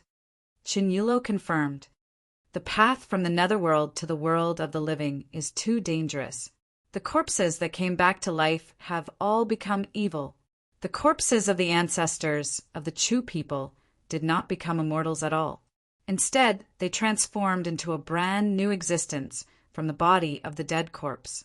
It was also a parasitic monster. The divine medicine of the Kunlun ruins, the immortal tree, has also withered." Xiao Lin continued Chinyulo's words. "The Dragon Emperor only dug out a piece of rotten wood. He tried his best to revive it and obtained a man-eating demonic tree. And all of these were buried in his mausoleum as the accumulation of his rebirth." Partridge Whistle's entire body trembled as he said in a trembling voice, "No, it shouldn't be just that. Other than the south where we came in and the east where Shaolin came in, there should be such things in the west and north as well. These things are related to the secret of immortality. The immortal tree turned into demonic arts, the evil creatures brought back from the netherworld, and even the immortals who ascended are only demons transformed from human corpses. What about the Qin first emperor who tried to be reborn to obtain immortality? Will he become an evil being too, or even the most powerful one among them? It's not like there's no precedent for this. According to those foreigners, the greatest high priest of ancient Egypt killed the Egyptian god of death soon after he was resurrected from the underworld. Now he has almost destroyed the civilization in the West. A group of Easterners even brought back half of the divinity of the god of death and prepared to use him to resurrect the first emperor." Xiao Lin was almost stunned. She said in horror, "Rebirth from the dead is a taboo. They won't be the ones who will return in the end." Chinyulo added, "Immortality is also a taboo. Since the pre-Qin dynasty, no one has been able to live forever. Even the immortal medicine of Kunlun has withered and died." "No," Xiao Lin could not help but blurt out, "some people can live forever." Partridge Whistle and Chinyulo looked up at her in surprise. Xiao Lin hesitated for a long time before she made up her mind and said, "There's a spring in Shangri-La that has the power to make people live forever. Our mother relied on the spring of immortality and lived from the pre-Qin dynasty until now. Although I was born during the second reign of the Qin dynasty, I have lived for 2,000 years. Immortality is not a taboo." Xiao Lin briefly described the grudges between Ziyuan, Guoming, and the Dragon Emperor for 2,000 years. She warned them that after the Dragon Emperor was resurrected, he would bring an unprecedented disaster to the world. Only she had the chance to kill the Dragon Emperor and stop it in its infancy. She asked them to help her complete this mission to save the world. Whether it's a taboo or not, we can now be sure that the Qin first emperor is likely to be resurrected, and his arrangements before he died were not just for resurrection. I don't believe that the talented and bold first emperor would put himself in a cursed situation just for a woman. Even if your mother, Ziyuan Fairy, is as beautiful as Shigu Fairy, it is impossible. I also don't believe that the Qin first emperor would be cursed before getting the spring of immortality. Chinyulo said flatly, "Unless everything is under the control of the first emperor, including the curse and the spring of immortality. I believe that all this is a big plan of the Qin first emperor for 2,000 years. Everything is for the sake of becoming an immortal. In addition to the netherworld yellow spring, becoming an immortal, and the immortal medicine of Kunlun that we found in the first emperor's mausoleum, the first emperor sent Su Fu out to the sea to find the three immortal island, ordered a necromancer to refine the immortal medicine, and ordered Lu to go to Jeshur Mountain to find immortals. Now we know that he also ordered Ziyuan Fairy and Shangri-La to offer the spring of immortality. The other two directions should have something to do with these legends. Chen Yulo pondered for a moment, then wrote some of his conjectures on the back of the map. In order to prevent those foreigners from getting this information, he even used big seal characters. He believed that no matter if Laura used Chinese characters or not, she would not be able to recognize this kind of ancient characters. But Commander Bai would definitely be able to. In the message, Chen Yulo instructed Commander Bai to beware of the 3 foreigners, and it would be best to find a way to kill them. Finally, he left a message that if he entered the first emperor's mausoleum and did not come back, he should take this map out and give it to his father. After leaving the map at a conspicuous place at the entrance of the main hall, they finally pushed the door open and entered the main hall. Crossing the threshold wrapped in purple copper, they saw a large hall that was more than 10 feet wide and more than 1,000 feet deep. There were dozens of huge pillars in the hall that needed 2 people to wrap their arms around. There were 360 bronze figures of generals, civil officials, and officials bowing their heads to the throne in front of them in the posture of paying respect to the first emperor. These bronze figures had lifelike faces and were dressed in the clothes of the early Qin dynasty, serving the deceased first emperor. These hundreds of bronze figures were like stars surrounding and protecting the North Star, worshipping the throne at the highest point of the hall. On the throne, a tall and mighty shadow could be vaguely seen. Seeing that shadow, Xiao Lin's whole body trembled. He stood stiffly on the spot, sweating profusely, and the hand holding the dagger trembled slightly. Partridge Whistle could not stand it any more. He pulled her and said in a low voice, "Let's go there first." As he said this, he took the lead to step into the main hall of the main hall. From the left and right sides of the hall, surrounded by bronze figures and bronze statues, they walked toward the throne. The surrounding curtains were still intact after 2,000 years. In the low-gravity environment, they fluttered like fairies. Through the silk, they saw huge murals carved on the walls of the main hall. In the early Qin dynasty, the palace was the core building for large-scale sacrificial activities and political activities. The main hall where the coffin of the Qin first emperor rested should be a replica of the front hall when he was ruling the world, where he held meetings with the court officials about the world's major events. Among the large buildings near the 9-story palace, there were also buildings like the rooftop, the altar for offering sacrifices to the earth, and the Orchid Lake Palace that looked like a celestial island. Chapter 724. The 3 of them walked past these murals without stopping. The throne of the Qin first emperor was right in front of them, so they could only look at these amazing, colorful murals hastily. Their attention was still focused on the figures sitting on the throne. Before Partridge Whistle could confirm that there were no traps in front of them, Xiao Lin hurriedly ran up. Holding the dagger, she was about to rush to the throne behind the table and stab it down. However, just as she rushed to the front of the steps, Xiao Lin was stunned. Partridge Whistle and Chen Xiaobei hurried to catch up. Only then did they see that the figure on the throne was not the corpse of the first emperor, but a set of clothes of the first emperor when he was alive. After 2,000 years, the string of beads on the crown was still vivid and lifelike. Unexpectedly, this set of clothes was not very powerful and luxurious. Even the 12 5-colored beads in front of the crown were not the best pearls and jade. Instead, they were a little yellow. The 2 ends of the jade hairpin were wrapped around the chin, and the scarlet ribbon tied to it was a little shabby. Traces of starching could be seen on the black crown. Compared to the extremely magnificent floating heavenly palace it was in, it looked inexplicably absurd. Xiao Lin lost her composure and screamed. The law enforcer's son-in-law built this mausoleum. How extravagant! Dragon Emperor, what do you want to prove by leaving this simple set of clothes behind? It's just to prove your hypocrisy. After saying that, she was about to stab the set of clothes with the dagger.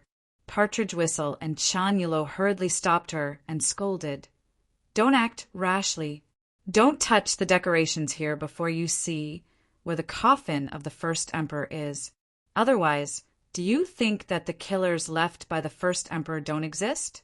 Since he was buried here with the intention of resurrection, Didn't he make arrangements to deal with those who want to destroy his body?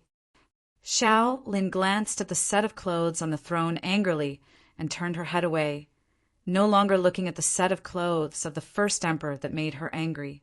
Only then did she have the spare energy to pay attention to other places. Behind the throne was a painting. In the painting, there were mountains and seas of fog, and celestial qi lingered. The vast mountains and the heavenly palace were faintly discernible in the clouds. Below the clouds was a magnificent map of the 9 prefectures. The 9 prefectures and the 4 seas represented the vastness of the land of the Qin Empire, and the topography was greatly different from the present. In the ancient map of the territory, there was the majestic Kunlun in the west. Above the Kunlun ruins, the immortal tree flowed with elixir water. Under the ancestral vein of Kunlun, there was a pure land shaped like Lianhua. In the pure land, there was a spring that emitted clouds and immortal light, full of spiritual qi. In the land of extreme movement, there were 3 immortal islands floating above the sea. In the South Sea, the huge shadow of the ultimate symbolized the end of the world. In the land of Middle Earth, there was a 5-colored altar on Mount Tai. A yellow spring gushed out from the ground, and corpses floated on it. In the east of Mount Tai, there was a Jianmu that supported the heavenly palace. In the east of Mount Tai, the sun bathed in the valley of Tang, and the golden crow nested in Fusang. In the west of Guanzhong, the god of Mount Zhong was named Torch Dragon. In the center of the painting, countless soldiers of the Qin dynasty rode several sun-golden ships with wings and flew into the sky. A king, wearing the clothes that Partridge Whistle had seen on the throne just now, surrounded by his officials, led the army on the flying golden ships to attack the heavenly palace on the Jianmu tree. That king should be the Qin first emperor. He led the Black Army, and his expression was dignified and solemn. He looked down on the mortals and gods in the Jianmu tree heavenly palace without any respect. They rose to the ancient city of Xianyang, and the floating heavenly palace was behind them. 12 golden men like mountains rose to the sky, shaking the heavenly palace on the Jianmu tree. Chun Yulo felt a chill run up his spine, and he shivered. Maybe it was the same ambition that made him understand the meaning of the painting, and he said with a trembling voice, "Qin First Emperor. First Emperor is really ambitious and rebellious. He doesn't want to become a celestial, but he wants to be the Emperor of Heaven." The Yellow Emperor mourned for the sins of the common people, and retaliated with his power and exterminated the Miao people. It is Zhongli who destroys the earth and heaven, and no one is allowed to descend. It is he who worships the heavens and teaches people the time. Partridge Whistle added in a low voice, "Zhong is she, Li is he. Zhong Li is she, he." According to the ancient myths, in the ancient times, there was the Jianmu tree in the east, and it connected the earth and heaven. Later, someone created chaos in the human world and wanted to rebel against the Emperor of Heaven. So the Emperor of Heaven ordered Zhongli to cut down the Jianmu tree and destroy the earth and heaven. According to the legends, after the Yellow Emperor ascended to heaven, he became the Emperor of Heaven, and the Qin First Emperor thought that the Emperor of Heaven was revered by the mortals on earth and the immortals. At that time, he had already understood the secret of immortality. He wanted to conquer the immortals and overthrow the celestial Dharch, just like how he conquered the 6 kingdoms. He wanted to bring the entire great Qin Empire to immortality and become the celestial Dharch himself. He's dreaming. Xiao Lin's voice was sharp and piercing. Partridge Whistle was worried that she would lose control, so he pulled her to the back of the hall. After passing through a short corridor, they arrived at the hall at the back of the hall. The mermaid wax candles were scattered all over the hall, and the bronze lamps in the shape of the Oregon were hung in all directions, brightly illuminating the hall. There were no monsters behind the mermaid lamps. The place where the first emperor was buried was quiet and bright. It had been quiet for 2,000 years, and no one had disturbed the eternal emperor's sleep except for us.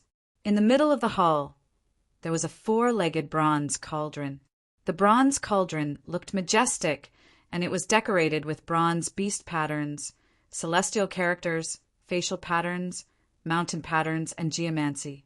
When Partridge Whistle walked closer, he realized that there was more than one cauldron in the hall, and they could be vaguely seen in other directions. He counted carefully. There were 9 cauldrons in total, and they looked the same. They should have been cast in a set. Partridge Whistle was shocked by the number of cauldrons. It was not uncommon to see a set of 9 cauldrons in history. There was a saying that the emperor had 9 cauldrons. Emperor Huizong of Song and Wu Zetian had both cast 9 cauldrons. However, these rituals and cauldrons were to imitate a legend. Qin used 9 cauldrons, the artifact of 3 dynasties, the symbol of the 9 states. According to history, the 9 cauldrons were sunk in the Sishui River, but the Qin First Emperor did not get them. Could these be the 9 cauldrons that the Qin First Emperor had cast for his own use? Xiao Lin said, sarcastically, the real 9 cauldrons have been missing for a long time. Even if that tyrant conquered the 6 states, he did not get this symbol of royal authority. In terms of real age, Xiao Lin should be the person who had the most authority to judge the authenticity of the 9 cauldrons other than Ziyuan. Chun Yulo knocked on the cauldrons curiously, and the urn immediately gave out a dull sound. He judged, there is something inside, it should be an artifact that was buried with the 9 cauldrons. The funerary objects that could be placed in the 9 cauldrons were naturally not ordinary objects. Partridge Whistle and Chun Yulo immediately reacted. If there was the elixir of immortality and the gall of phoenix, they should be buried with the 9 cauldrons. The 9 cauldrons had a lid that was cast later. There were many ferocious divine beasts and deities on the lid. The ferocious deities with the characteristics of animals seemed to be suppressing everything in the cauldrons. Partridge Whistle circled the cauldrons twice, and his face became more and more unsightly. The 9 cauldrons were placed here to suppress the thing inside. I can't open it easily, Chun Yulo said in a muffled voice. Partridge Whistle also added solemnly, the lid of the cauldron also has a 6 combination 9 palace lock, and there are 9 mechanisms to open it. There are more than 10,000 combinations in total. If we are not careful, the mechanism will be stuck. I can't open the 9 cauldrons for now.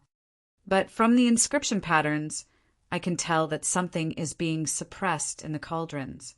I suspect that it is not an artifact, but a sacrificial offering. Partridge Whistle circled the cauldrons and found that the 9 cauldrons were arranged in 9 palaces. In the middle, besides the Yuzhou cauldron, there was a huge courtyard. Looking down from the courtyard, one could see the city of Xianying. Partridge Whistle looked at the courtyard that could directly see the bottom of the palace, and seemed to think of something. But Xiao Lin could not control herself anymore. She looked around for the coffin of the Qin First Emperor, and her face became more and more anxious. How is it possible? Pushing open the door of the back hall, Xiao Lin could already see the floating jade stairs that led to the palace behind it. She was confused. How can the coffin of the tyrant not be here? Xiao Lin pulled out the bronze dagger in her hand and said to Partridge Whistle and Chun Yulo, the coffin of the tyrant is not here. It is either in the ancient city of Xianying or in the palace behind the 9 palaces. I'm going to kill him. Chapter 725. As he spoke, Partridge Whistle suddenly raised his head as if he had sensed something. Chun Yulo also came to a sudden realization and looked up. His entire body trembled, and his face revealed an expression of extreme shock. Xiao Lin looked up at the sky well. A huge corpse was suspended there. The 3 of them saw an incredible scene. A huge black dragon corpse was entrenched in midair. There was a 2nd level above the main hall. However, this main hall did not have a floor or pillars. In a space that looked like a huge patio, the dragon corpse that looked like it was cast from molten iron and was filled with a shocking sense of power looked down at the patio surrounded by the 9 cauldrons. It stared at the ancient city of Xianying underground. Around the dragon corpse that looked like black iron, there were countless longevity lamps floating in the air. All kinds of funerary objects were suspended in the air. Countless rare treasures, divine weapons, and ritual objects were floating quietly around the dragon corpse.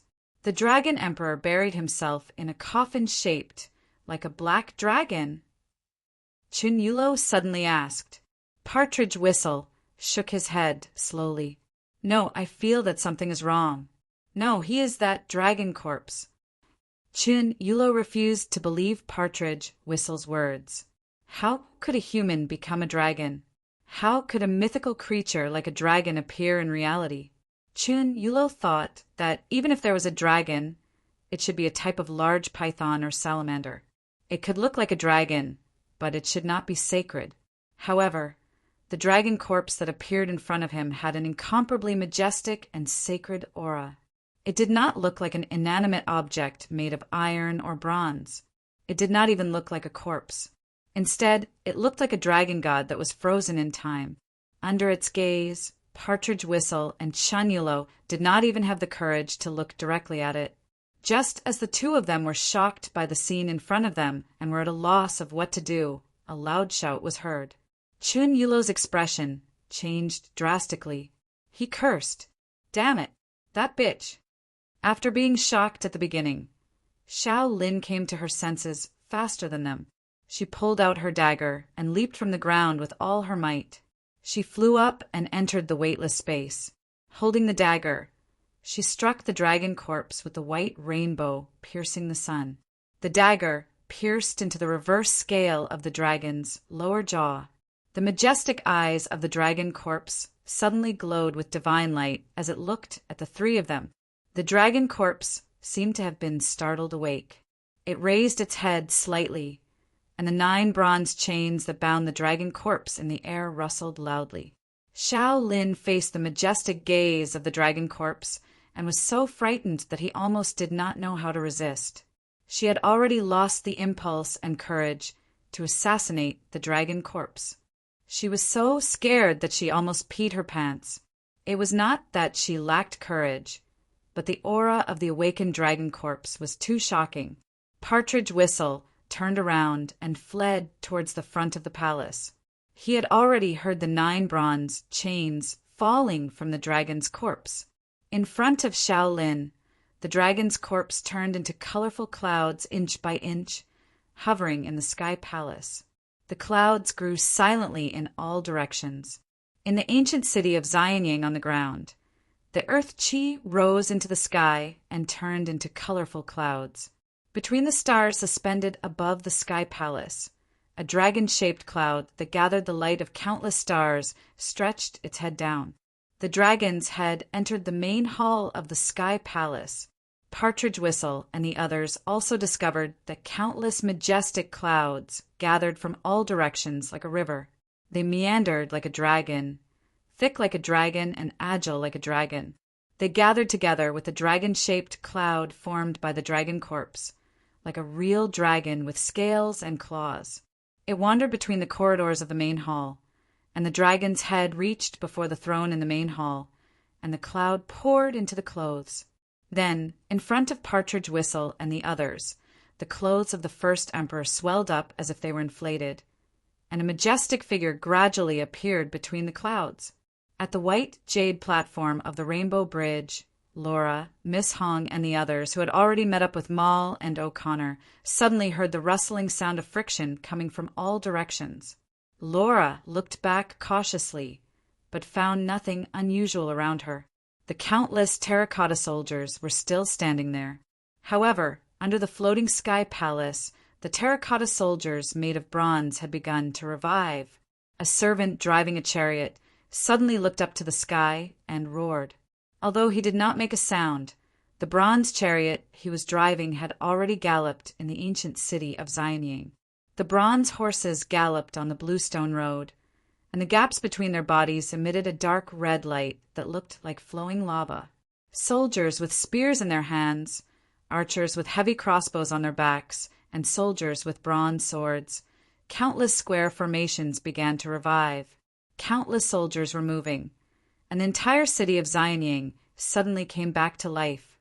Soon, Laura was stunned to see the terracotta soldiers floating in front of her, suddenly pull out the bronze swords from their waists. More terracotta soldiers holding spears in their hands looked back. All the terracotta soldiers in the mausoleum of the first emperor had come back to life. Suddenly, the entire world was roaring. Wind, gale. Partridge Whistle, who was running for his life in front of the first emperor's throne, saw the civil officials and generals in the hall straighten up. When they saw them, a bronze general took 2 big steps forward and stretched out his hand to crush them to death. Partridge Whistle felt that although the bronze hand was not big, it gave off an overwhelming feeling when it stretched out, making it hard for him to breathe. Just as the 2 were about to be crushed to death, a bronze official wearing a tall hat and a wide belt suddenly said, "General Meng, leave them for His Majesty to deal with." The bronze general paused for a moment, then let them pass. The eyes of the civil and military bronze officials looked at the 2 who were running for their lives, as if they were looking at ants, disdainful and contemptuous. Partridge Whistle could not care less. Just as the door to the hall was right in front of him, he suddenly heard a roar from outside. When he pushed the door open, he saw a bronze divine tiger turning back and baring its sharp teeth. When Partridge Whistle was almost in despair, he looked up at the direction of the waterfall where they came from. Countless rocks were falling, and a giant bronze hand suddenly broke through the top of the cliff. Looking in other directions, he saw that the underground mountains surrounding the ancient city of Xianying had collapsed, and several tens of thousands of feet tall bronze giants broke free from the mountains. Standing on the ground, the bronze giants could look down on the palace, and they waved their arms, breaking the mountains and tearing the waterfall. A bronze giant suddenly jumped up and smashed the dome of the first emperor's underground palace with a punch. The stars embedded in the dome fell, and as the dome cracked, sunlight shone in through the cracks, illuminating the entire underground palace. Facing the sunlight, the bronze giant tore the dome and roared, "Wind, gale!" Countless similar cries came from all directions. "Gale! Gale!" Partridge Whistle stood in front of the floating palace, looking around in despair. He saw countless bronze Qin warriors reorganizing the army, thousands of chariots breaking through the gates of the ancient city of Xianying, and countless Qin warriors waking up from a deep sleep, shouting the war cry. He heard someone in the hall behind him shouting, "The Daqin is eternal, His Majesty is mighty." Chapter 7:26. He's not the Dragon Emperor. He's not the Dragon Emperor. Xiao Lin screamed. Partridge Whistle could clearly see the confusion and extreme fear on her face. Her pretty face was filled with ferocity. She clenched her teeth and said in a trembling voice, "We've released an evil ghost. We've released an evil ghost that shouldn't exist in this world." Looking at this young and tender-looking girl drooling unconsciously, as if she had gone crazy, Partridge Whistle helped her out of kindness. Unexpectedly, Xiao Lin turned her hand and grabbed his right arm. She grabbed him with all her strength as if she was grabbing a life-saving straw, her nails digging into his skin. Partridge Whistle wanted to push her away in pain, but Xiao Lin said in a trembling voice, "Don't kill me! Don't kill me!" Chun Yulo stared blankly at the Qin army's terracotta soldiers, who had formed into a neat phalanx around them and were lining up under the floating palace. He said in a stupefied voice, "What on earth have we released?" In the distance, the bronze giants who had broken free from the mountain mist were lined up around the floating palace. The palace reached their chests. These giants, which were as tall as mountains, looked simple and unadorned, like a human figure made of a few lines. They didn't even have facial features and were not as lifelike as the terracotta soldiers. But standing in the middle of the 12 golden giants, the 3 of them felt as tiny as ants. The rumbling of chariots came from the ancient city of Xianying below the floating palace. The chariots were made of bronze. A chariot driver, a crossbowman, and a spear driver drove the chariots up into the sky from the straight road of Xianying City, traveling in the void. Hundreds of chariots formed into a chariot formation. Under the command of the chariot commander, the chariots moved as one, as if they were his own arms. They lined up in front of the floating palace. On the white jade platform, Laura and the others were powerlessly curled up on the high platform. They watched as countless Qin terracotta soldiers neatly arranged themselves into an army formation and walked in front of them. Their appearance was like bronze with green rust marks, but their joints and movements were surprisingly flexible and nimble. Laura even saw a Qin terracotta soldier that was closer to her. When it heard her movements, it turned its head like a living person. She even clearly saw the eyeless bronze terracotta soldier blink, but Laura didn't read any human emotion from its expression. They were like metal, cold, cruel, and orderly. Below the floating heavenly palace, the bronze general in front of the military suddenly drew his sword and swore. His Majesty has been reborn, and the great Qin is about to regain its glory. We are all descendants of the old Qin, and we have sealed ourselves here, waiting for the moment when the great Qin Empire ascends to immortality. Now that the time has come, we will follow His Majesty to kill our way up to the 9 heavens and rebuild the great Qin. Kill to the 9th heaven and rebuild the Da Qin. Countless terracotta soldiers roared. How can there be no clothes? I share the same robe with my son. The king of Yuxing, I build my spear and share the hatred of my son. Wind, wind. As far as the eye could see, the endless terracotta soldiers were holding their spears and spears, singing as they exchanged blows with each other, striking their swords as they danced with the chariots. They used the weapons in their hands to beat the rhythm of the song without clothes. Like a tsunami, the waves from their bodies submerged the entire ancient city of Xianying, the floating heavenly palace, the mausoleum of the first emperor. The birds in Mount Li flew up in fright. The wolves and tigers were also frightened by the roars and fled from the forest. The dragon emperor has been resurrected, Laura murmured. The most terrible thing has finally happened. God, don't tell me you don't care for humans anymore. Is there still hope in this world? Laura sobbed in despair. We have to get out of here. O'Connor gathered his spirit and stood up. We have to tell the British government what happened here. We have to tell them that the East has an undead king that is not inferior to the devil Imodin. No, he is even more terrible than Imodin. Imodin's undead army is like a child's game compared to the undead army under the Dragon Emperor. The British government is already planning to move east. Her Majesty the Queen is preparing to move to India. Through conquering India and China, she will once again rule the world and create a new glory for the British Empire. But now the worst situation has happened. The East is no longer safe. O'Connor emphasized again, we have to spread the news. Laura was shocked. How come I don't know about this? You can't invade other countries like this. O'Connor interrupted.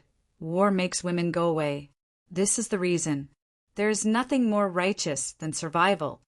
O'Connor passed the bag in his hand to Indiana Jones and said in a low voice, we have to find a way out now. Otherwise, when the undead army comes back to their senses, we won't have another chance. O'Connor suddenly rushed out of the white jade platform and leaped towards the collapsed mountains in the distance. He used all his strength to fly quickly in the weightless void. But this arrogant behavior quickly attracted the attention of the Qin army's terracotta soldiers. 2 bronze terracotta soldiers stepped out. The bronze terracotta soldiers had a completely different agility from the metal they were made of. It was obvious that the 2 bronze terracotta soldiers stretched out in the void like a straight line.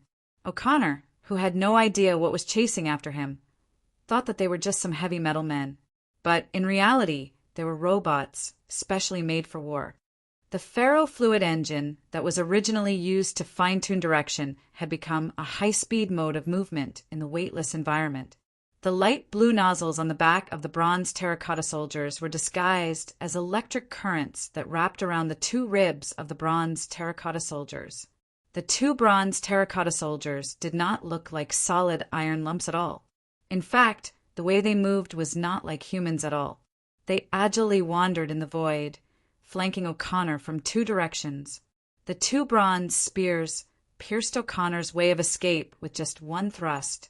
O'Connor felt that there was no way to dodge. The barbs on the bronze spears easily pierced through his joints and lifted him up like a dead dog.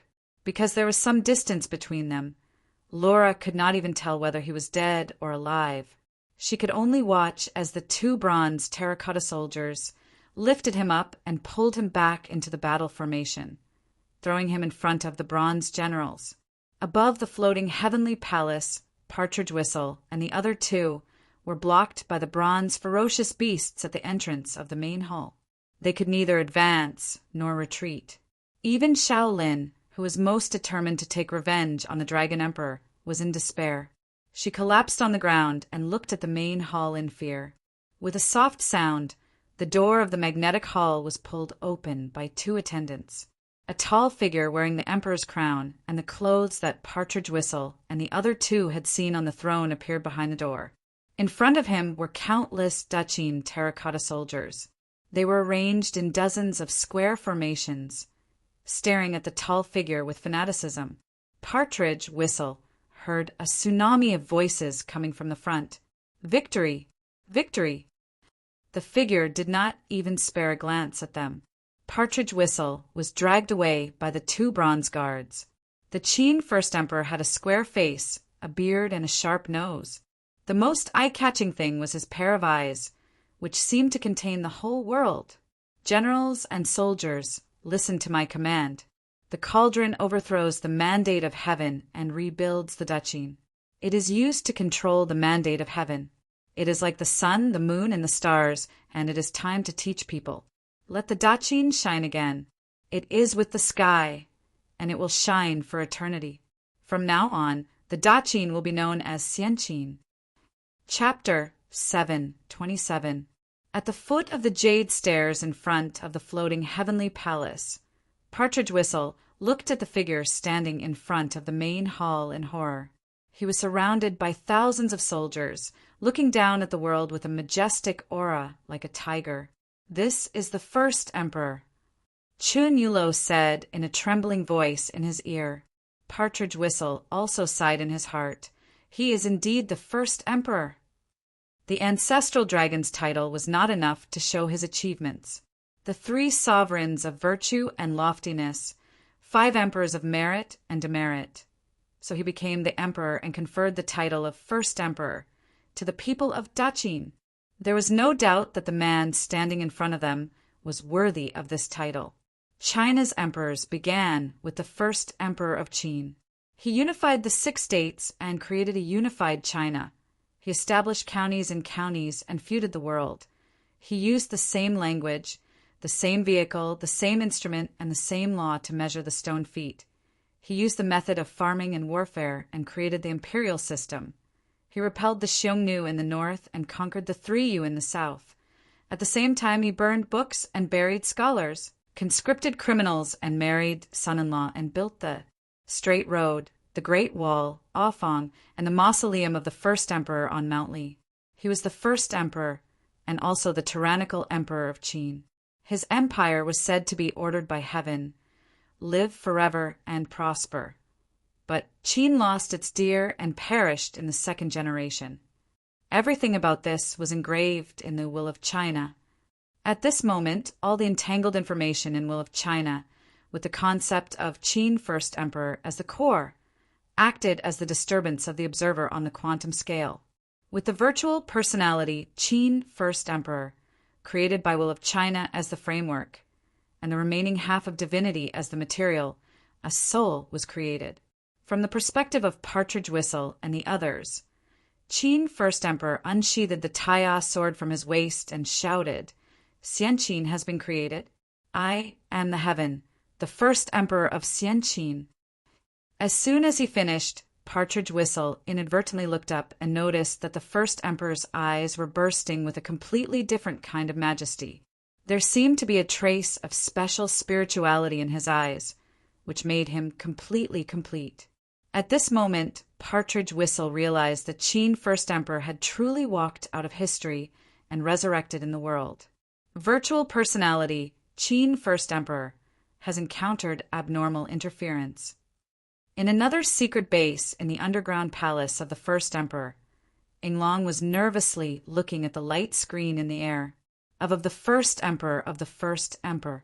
Restarting of virtual of and of Emperor, Emperor of the Dragon, of Emperor of the virtual personality, and Emperor of the Emperor of the Emperor. Warning: virtual divine spark has collapsed. Virtual personality Qin Shi Huang has abnormal data and is rebooting. This personality has developed a semi-independent self and applied for the intervention of the Chinese will. Application denied. According to the administrative measures for AI intelligent life, this personality belongs to the evolution of the Chinese will. It is a divine life with the concept of semi-independent consciousness and collective consciousness. It has the characteristics of the soul of civilization. No willpower interference detected, no spiritual interference detected, and no faith module detected.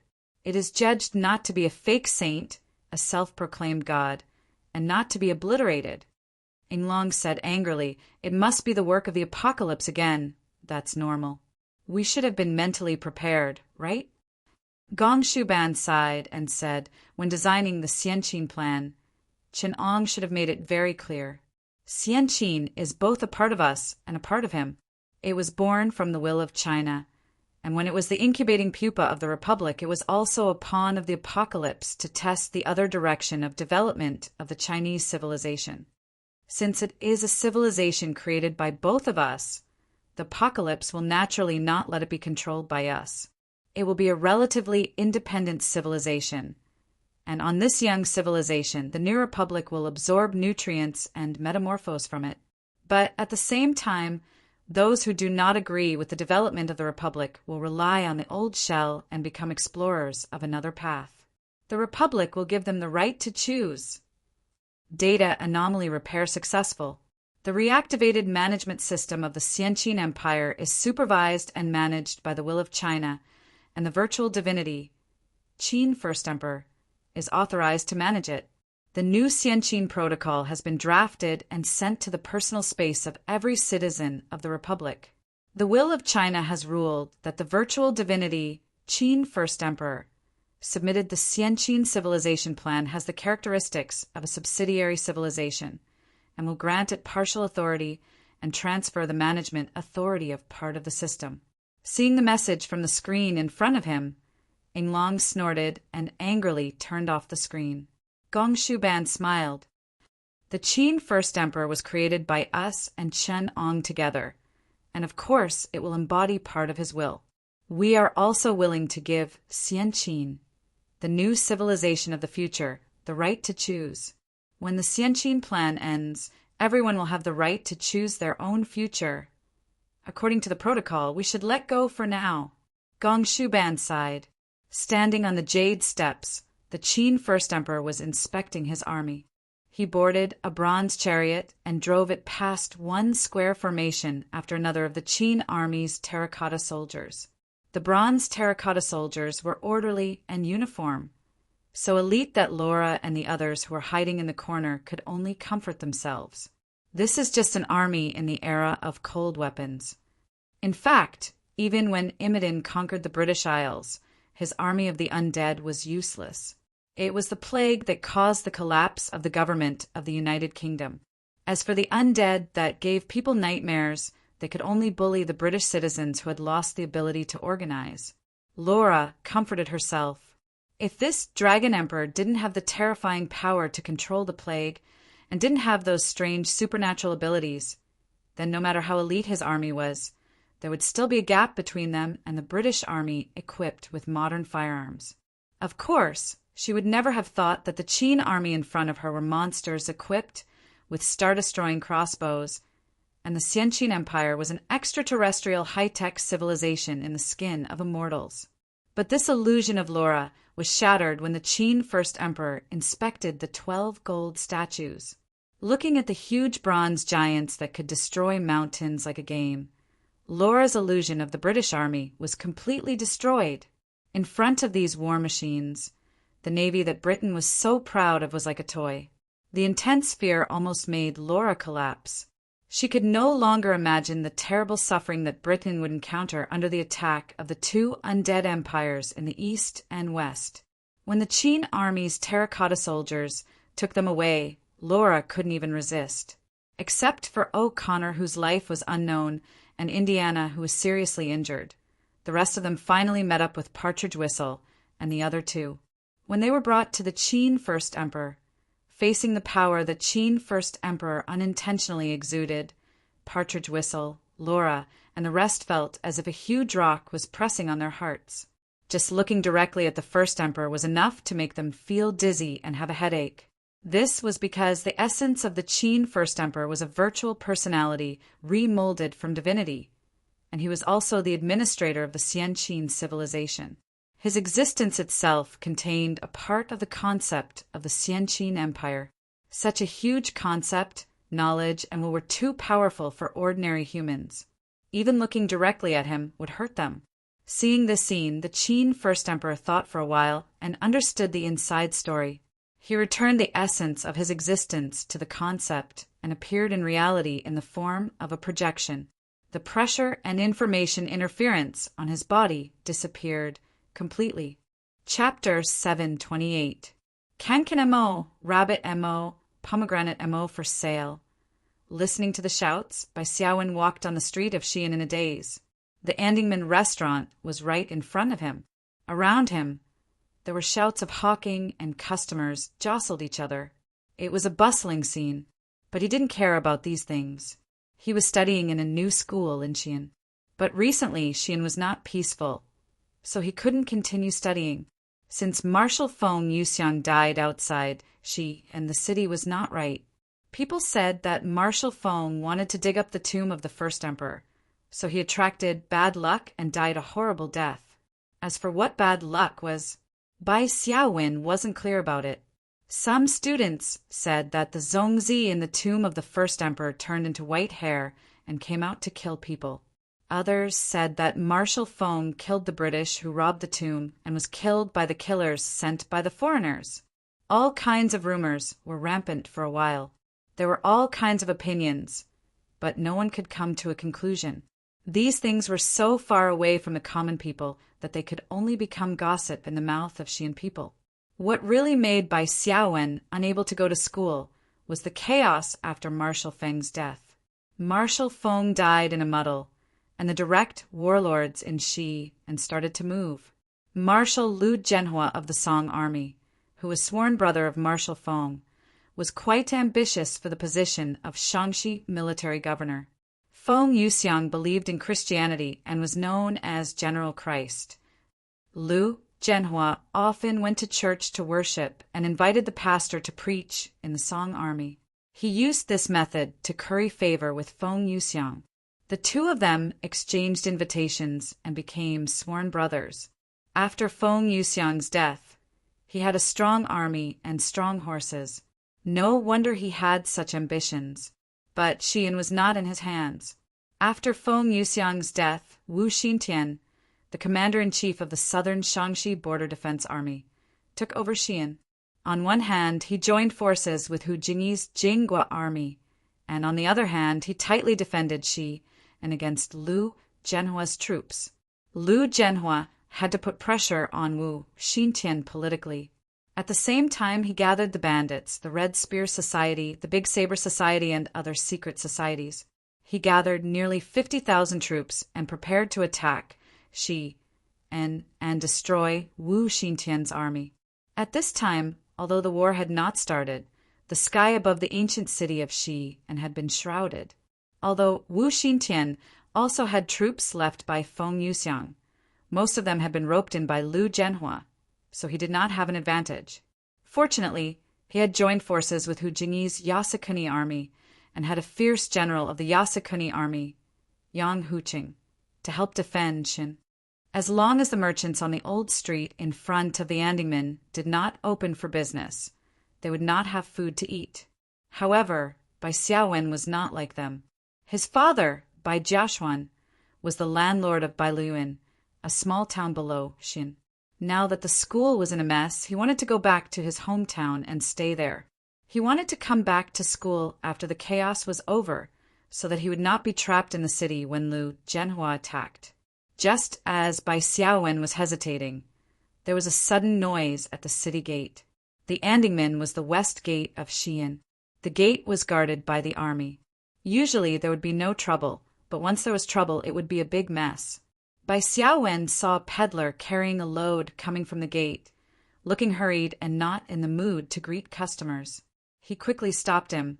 What happened outside the city? The peddler had no time to pay attention to him, but he could not stand his pestering, so he shouted randomly. A big hole collapsed in Mount Li, revealing the tomb of the first emperor. The terracotta soldiers inside. The carriages. They are all alive. They are wearing white helmets and white armors, wearing the mourning clothes of the first emperor, and they are coming to kill us. Ah, Bai Xiaowen was angry and amused at the same time. Country people really could make up anything. Once they heard it, they dared to say anything. The terracotta soldiers of the first emperor came back to life? Why didn't he say that Lord Chongjin came back from Mount Mei?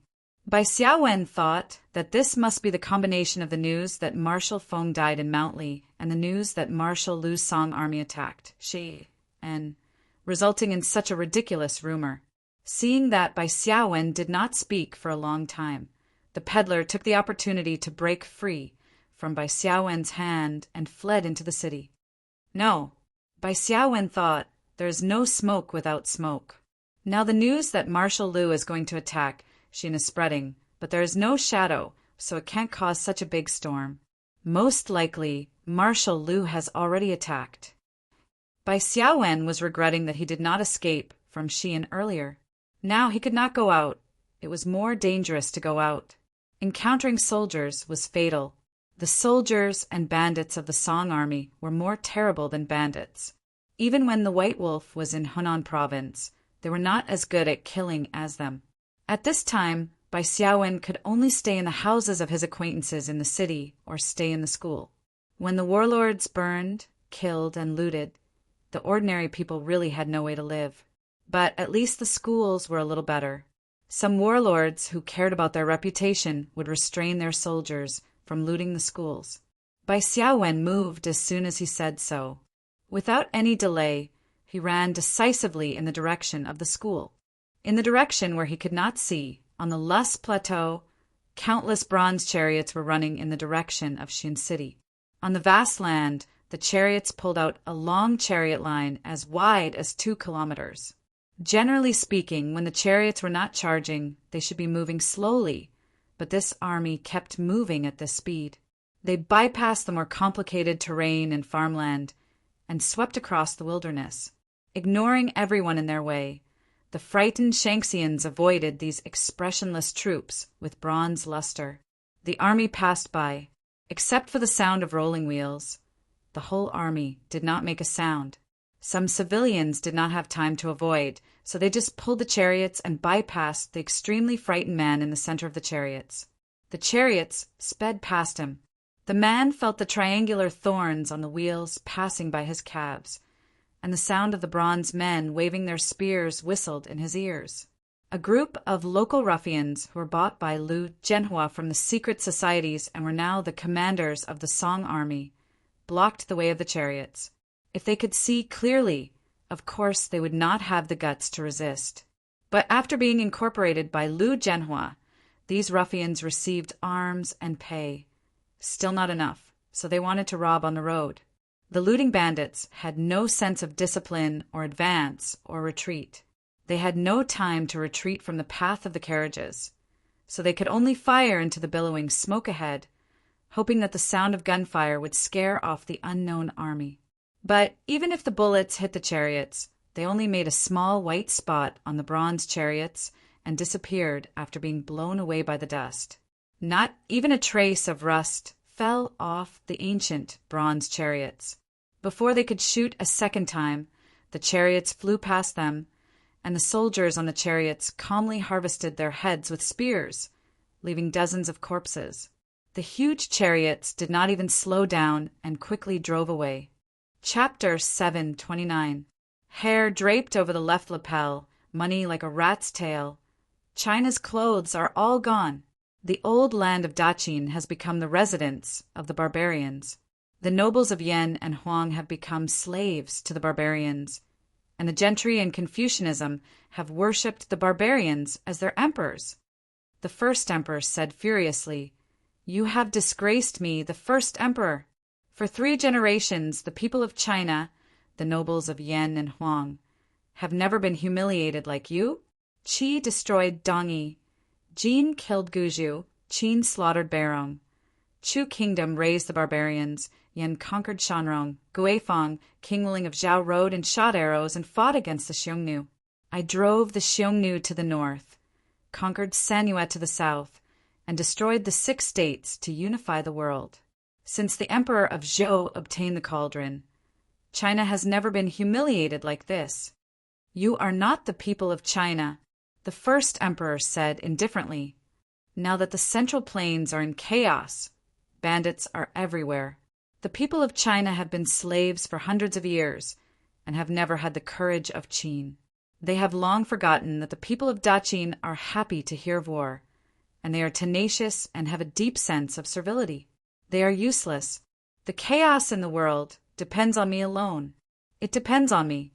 If the 6 states are in chaos again, and the people do not want to be Qin's people, what should we do?" The first emperor looked at his officials with a stern gaze, and the meaning was self-evident. Partridge Whistle, who was next to him, struggled uneasily. As a China person, he could understand the meaning of the first emperor's words. The answer to the first emperor's question was self-evident. Sure enough, the officials said in unison, "Follow the example of the 6 states, we should unify them. Burn their books, bury their Confucian scholars, eliminate their written language and dialect, destroy their country. The books are the same language, the chariots are the same track. We should apply the Daqin system to them, using laws to control them." Another person stepped forward and said, "In the past, the Daqin 2nd generation died. We should learn from it. Today, the Daqin peaked into the heavenly Tao, cultivating celestial arts.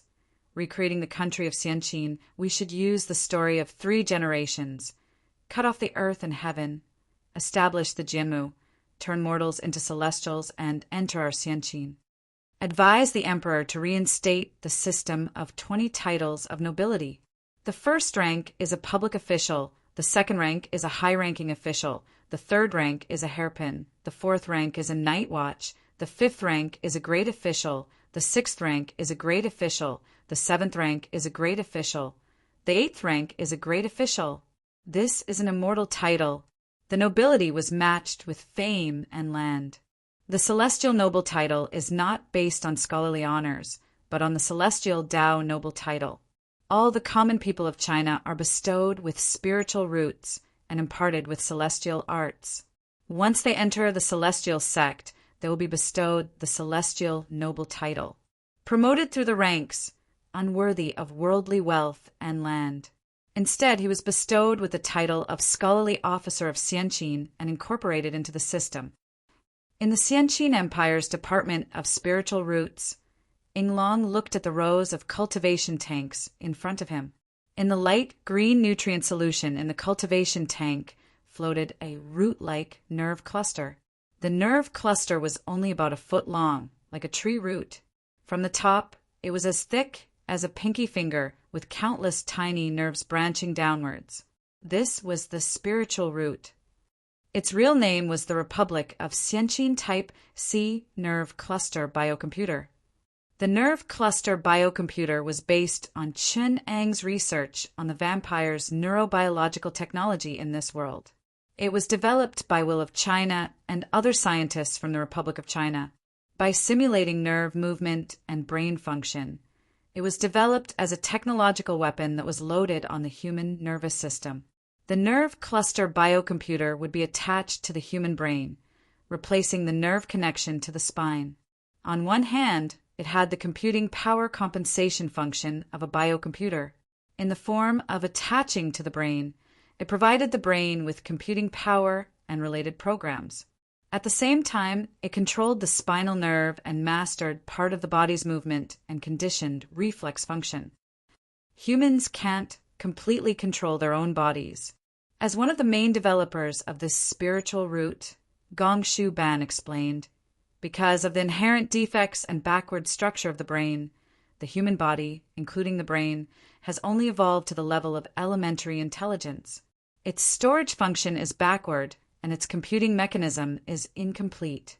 On one hand, it is more advanced in fuzzy computing and fuzzy processing, but in terms of big data processing, precise computing, and data storage, it is not even comparable to a computer at the end of the 20th century. Humans can't even have photographic memory. Gongshu Ban sighed. Now it seems that we were as ignorant as primitive people in the past. Our bodies are controlled by the subconscious mind of the brain. Through fuzzy computing, a large number of problems in the human body's operation are handled. This is like giving the problem to the evolved instinct to solve. So what about my mother? She can't control herself to gain weight, even if the fat is synthesized by our own body. We can't control ourselves to be strong, even if the muscle cells are made by the human body. The human body is like a complex machine. Our brain can obviously only process the information on the surface. The rest of the control of endocrine, fat synthesis, muscle cells are all handed over to the instinct or the subconscious mind to control. The result is obvious. We can't control our bodies because of the defects in our brain. Our personality and consciousness can't process so much information. Most diseases, injuries, and physical problems come from this. So, the first step of the spiritual root is to replace the subconscious mind to control our bodies. Inglong asked, yes, the unique architecture of the spiritual root, or rather, the biological computer of nerves, allows it to boast the computational ability that is as good as the first-generation quantum computers. Together with the algorithm of the consciousness of the mutated mutants and the algorithm of the consciousness of the cultivators of the deity civilization, which are sponsored by Tianqi, it can completely grasp and control the functions of the human body. For humans with the spiritual root, the production, aging, mutation, and death of each of their cells are all monitored and controlled by the spiritual root. It can make the pathological cells die on their own. The digested energy is not turned into fat, and it can make the muscle cells automatically differentiate. Want abdominal muscles? Just wait for the muscles to grow on their own. As long as you release the authority of the spiritual root and repair it on time. The lifespan of humans is unlimited as long as your quantum cycle and personality don't collapse. But according to calculations, the average lifespan of humans in this world's quantum cycle is only 1,300 years. Beyond that, their personality will lose its activity because of the cycle. This theory is known as the twilight of thought, which means that their minds die of old age. Without new inspiration, creativity, and activity, their souls will start to degrade. Once one is equipped with the spiritual root, for the people of this world, it's the same as the difference between humans and immortals. One can't even control their own body, while the other has complete control over their body and even life and death. According to the immortal path plan of the 20 immortal nobles, those with the spiritual root are considered to have stepped into the immortal path and are known as first-rank nobles. With the help of the spiritual root, they will learn the relevant scientific knowledge efficiently. Of course, in Xianqin, this is known as the immortal path. When their knowledge and consciousness reach a certain level, they will pass Xianqin's test and obtain the authority to build a foundation. Wait, how are you going to build a foundation? Inglong asked curiously. Gongshu Ban smiled and said they will be equipped with the personal nanomachines, which is the magical power system, and the corresponding authority will be developed. They will learn how to be a producer with magical power, which is to say, a worker. They will begin to learn how to operate the nanomachines to carry out daily production, labor, and creation while continuing to learn. At this time, they will be promoted to a superior immortal Zhanmian and obtain a greater part of the Xianqin civilization's authority.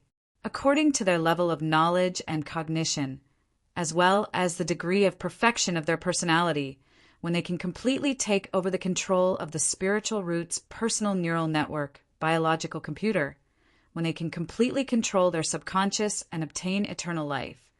They will have completed this series of immortal cultivation processes and become a complete immortal.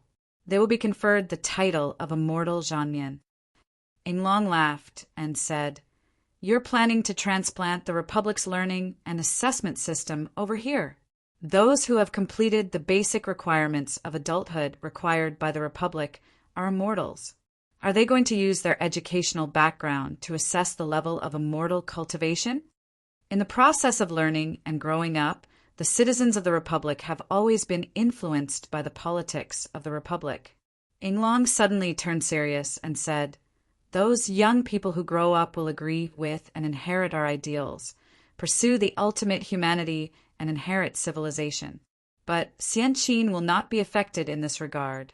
Those immortal cultivators may be influenced by the will of China, but they will not be able to come into contact with it and gradually agree with the ideals of the Republic.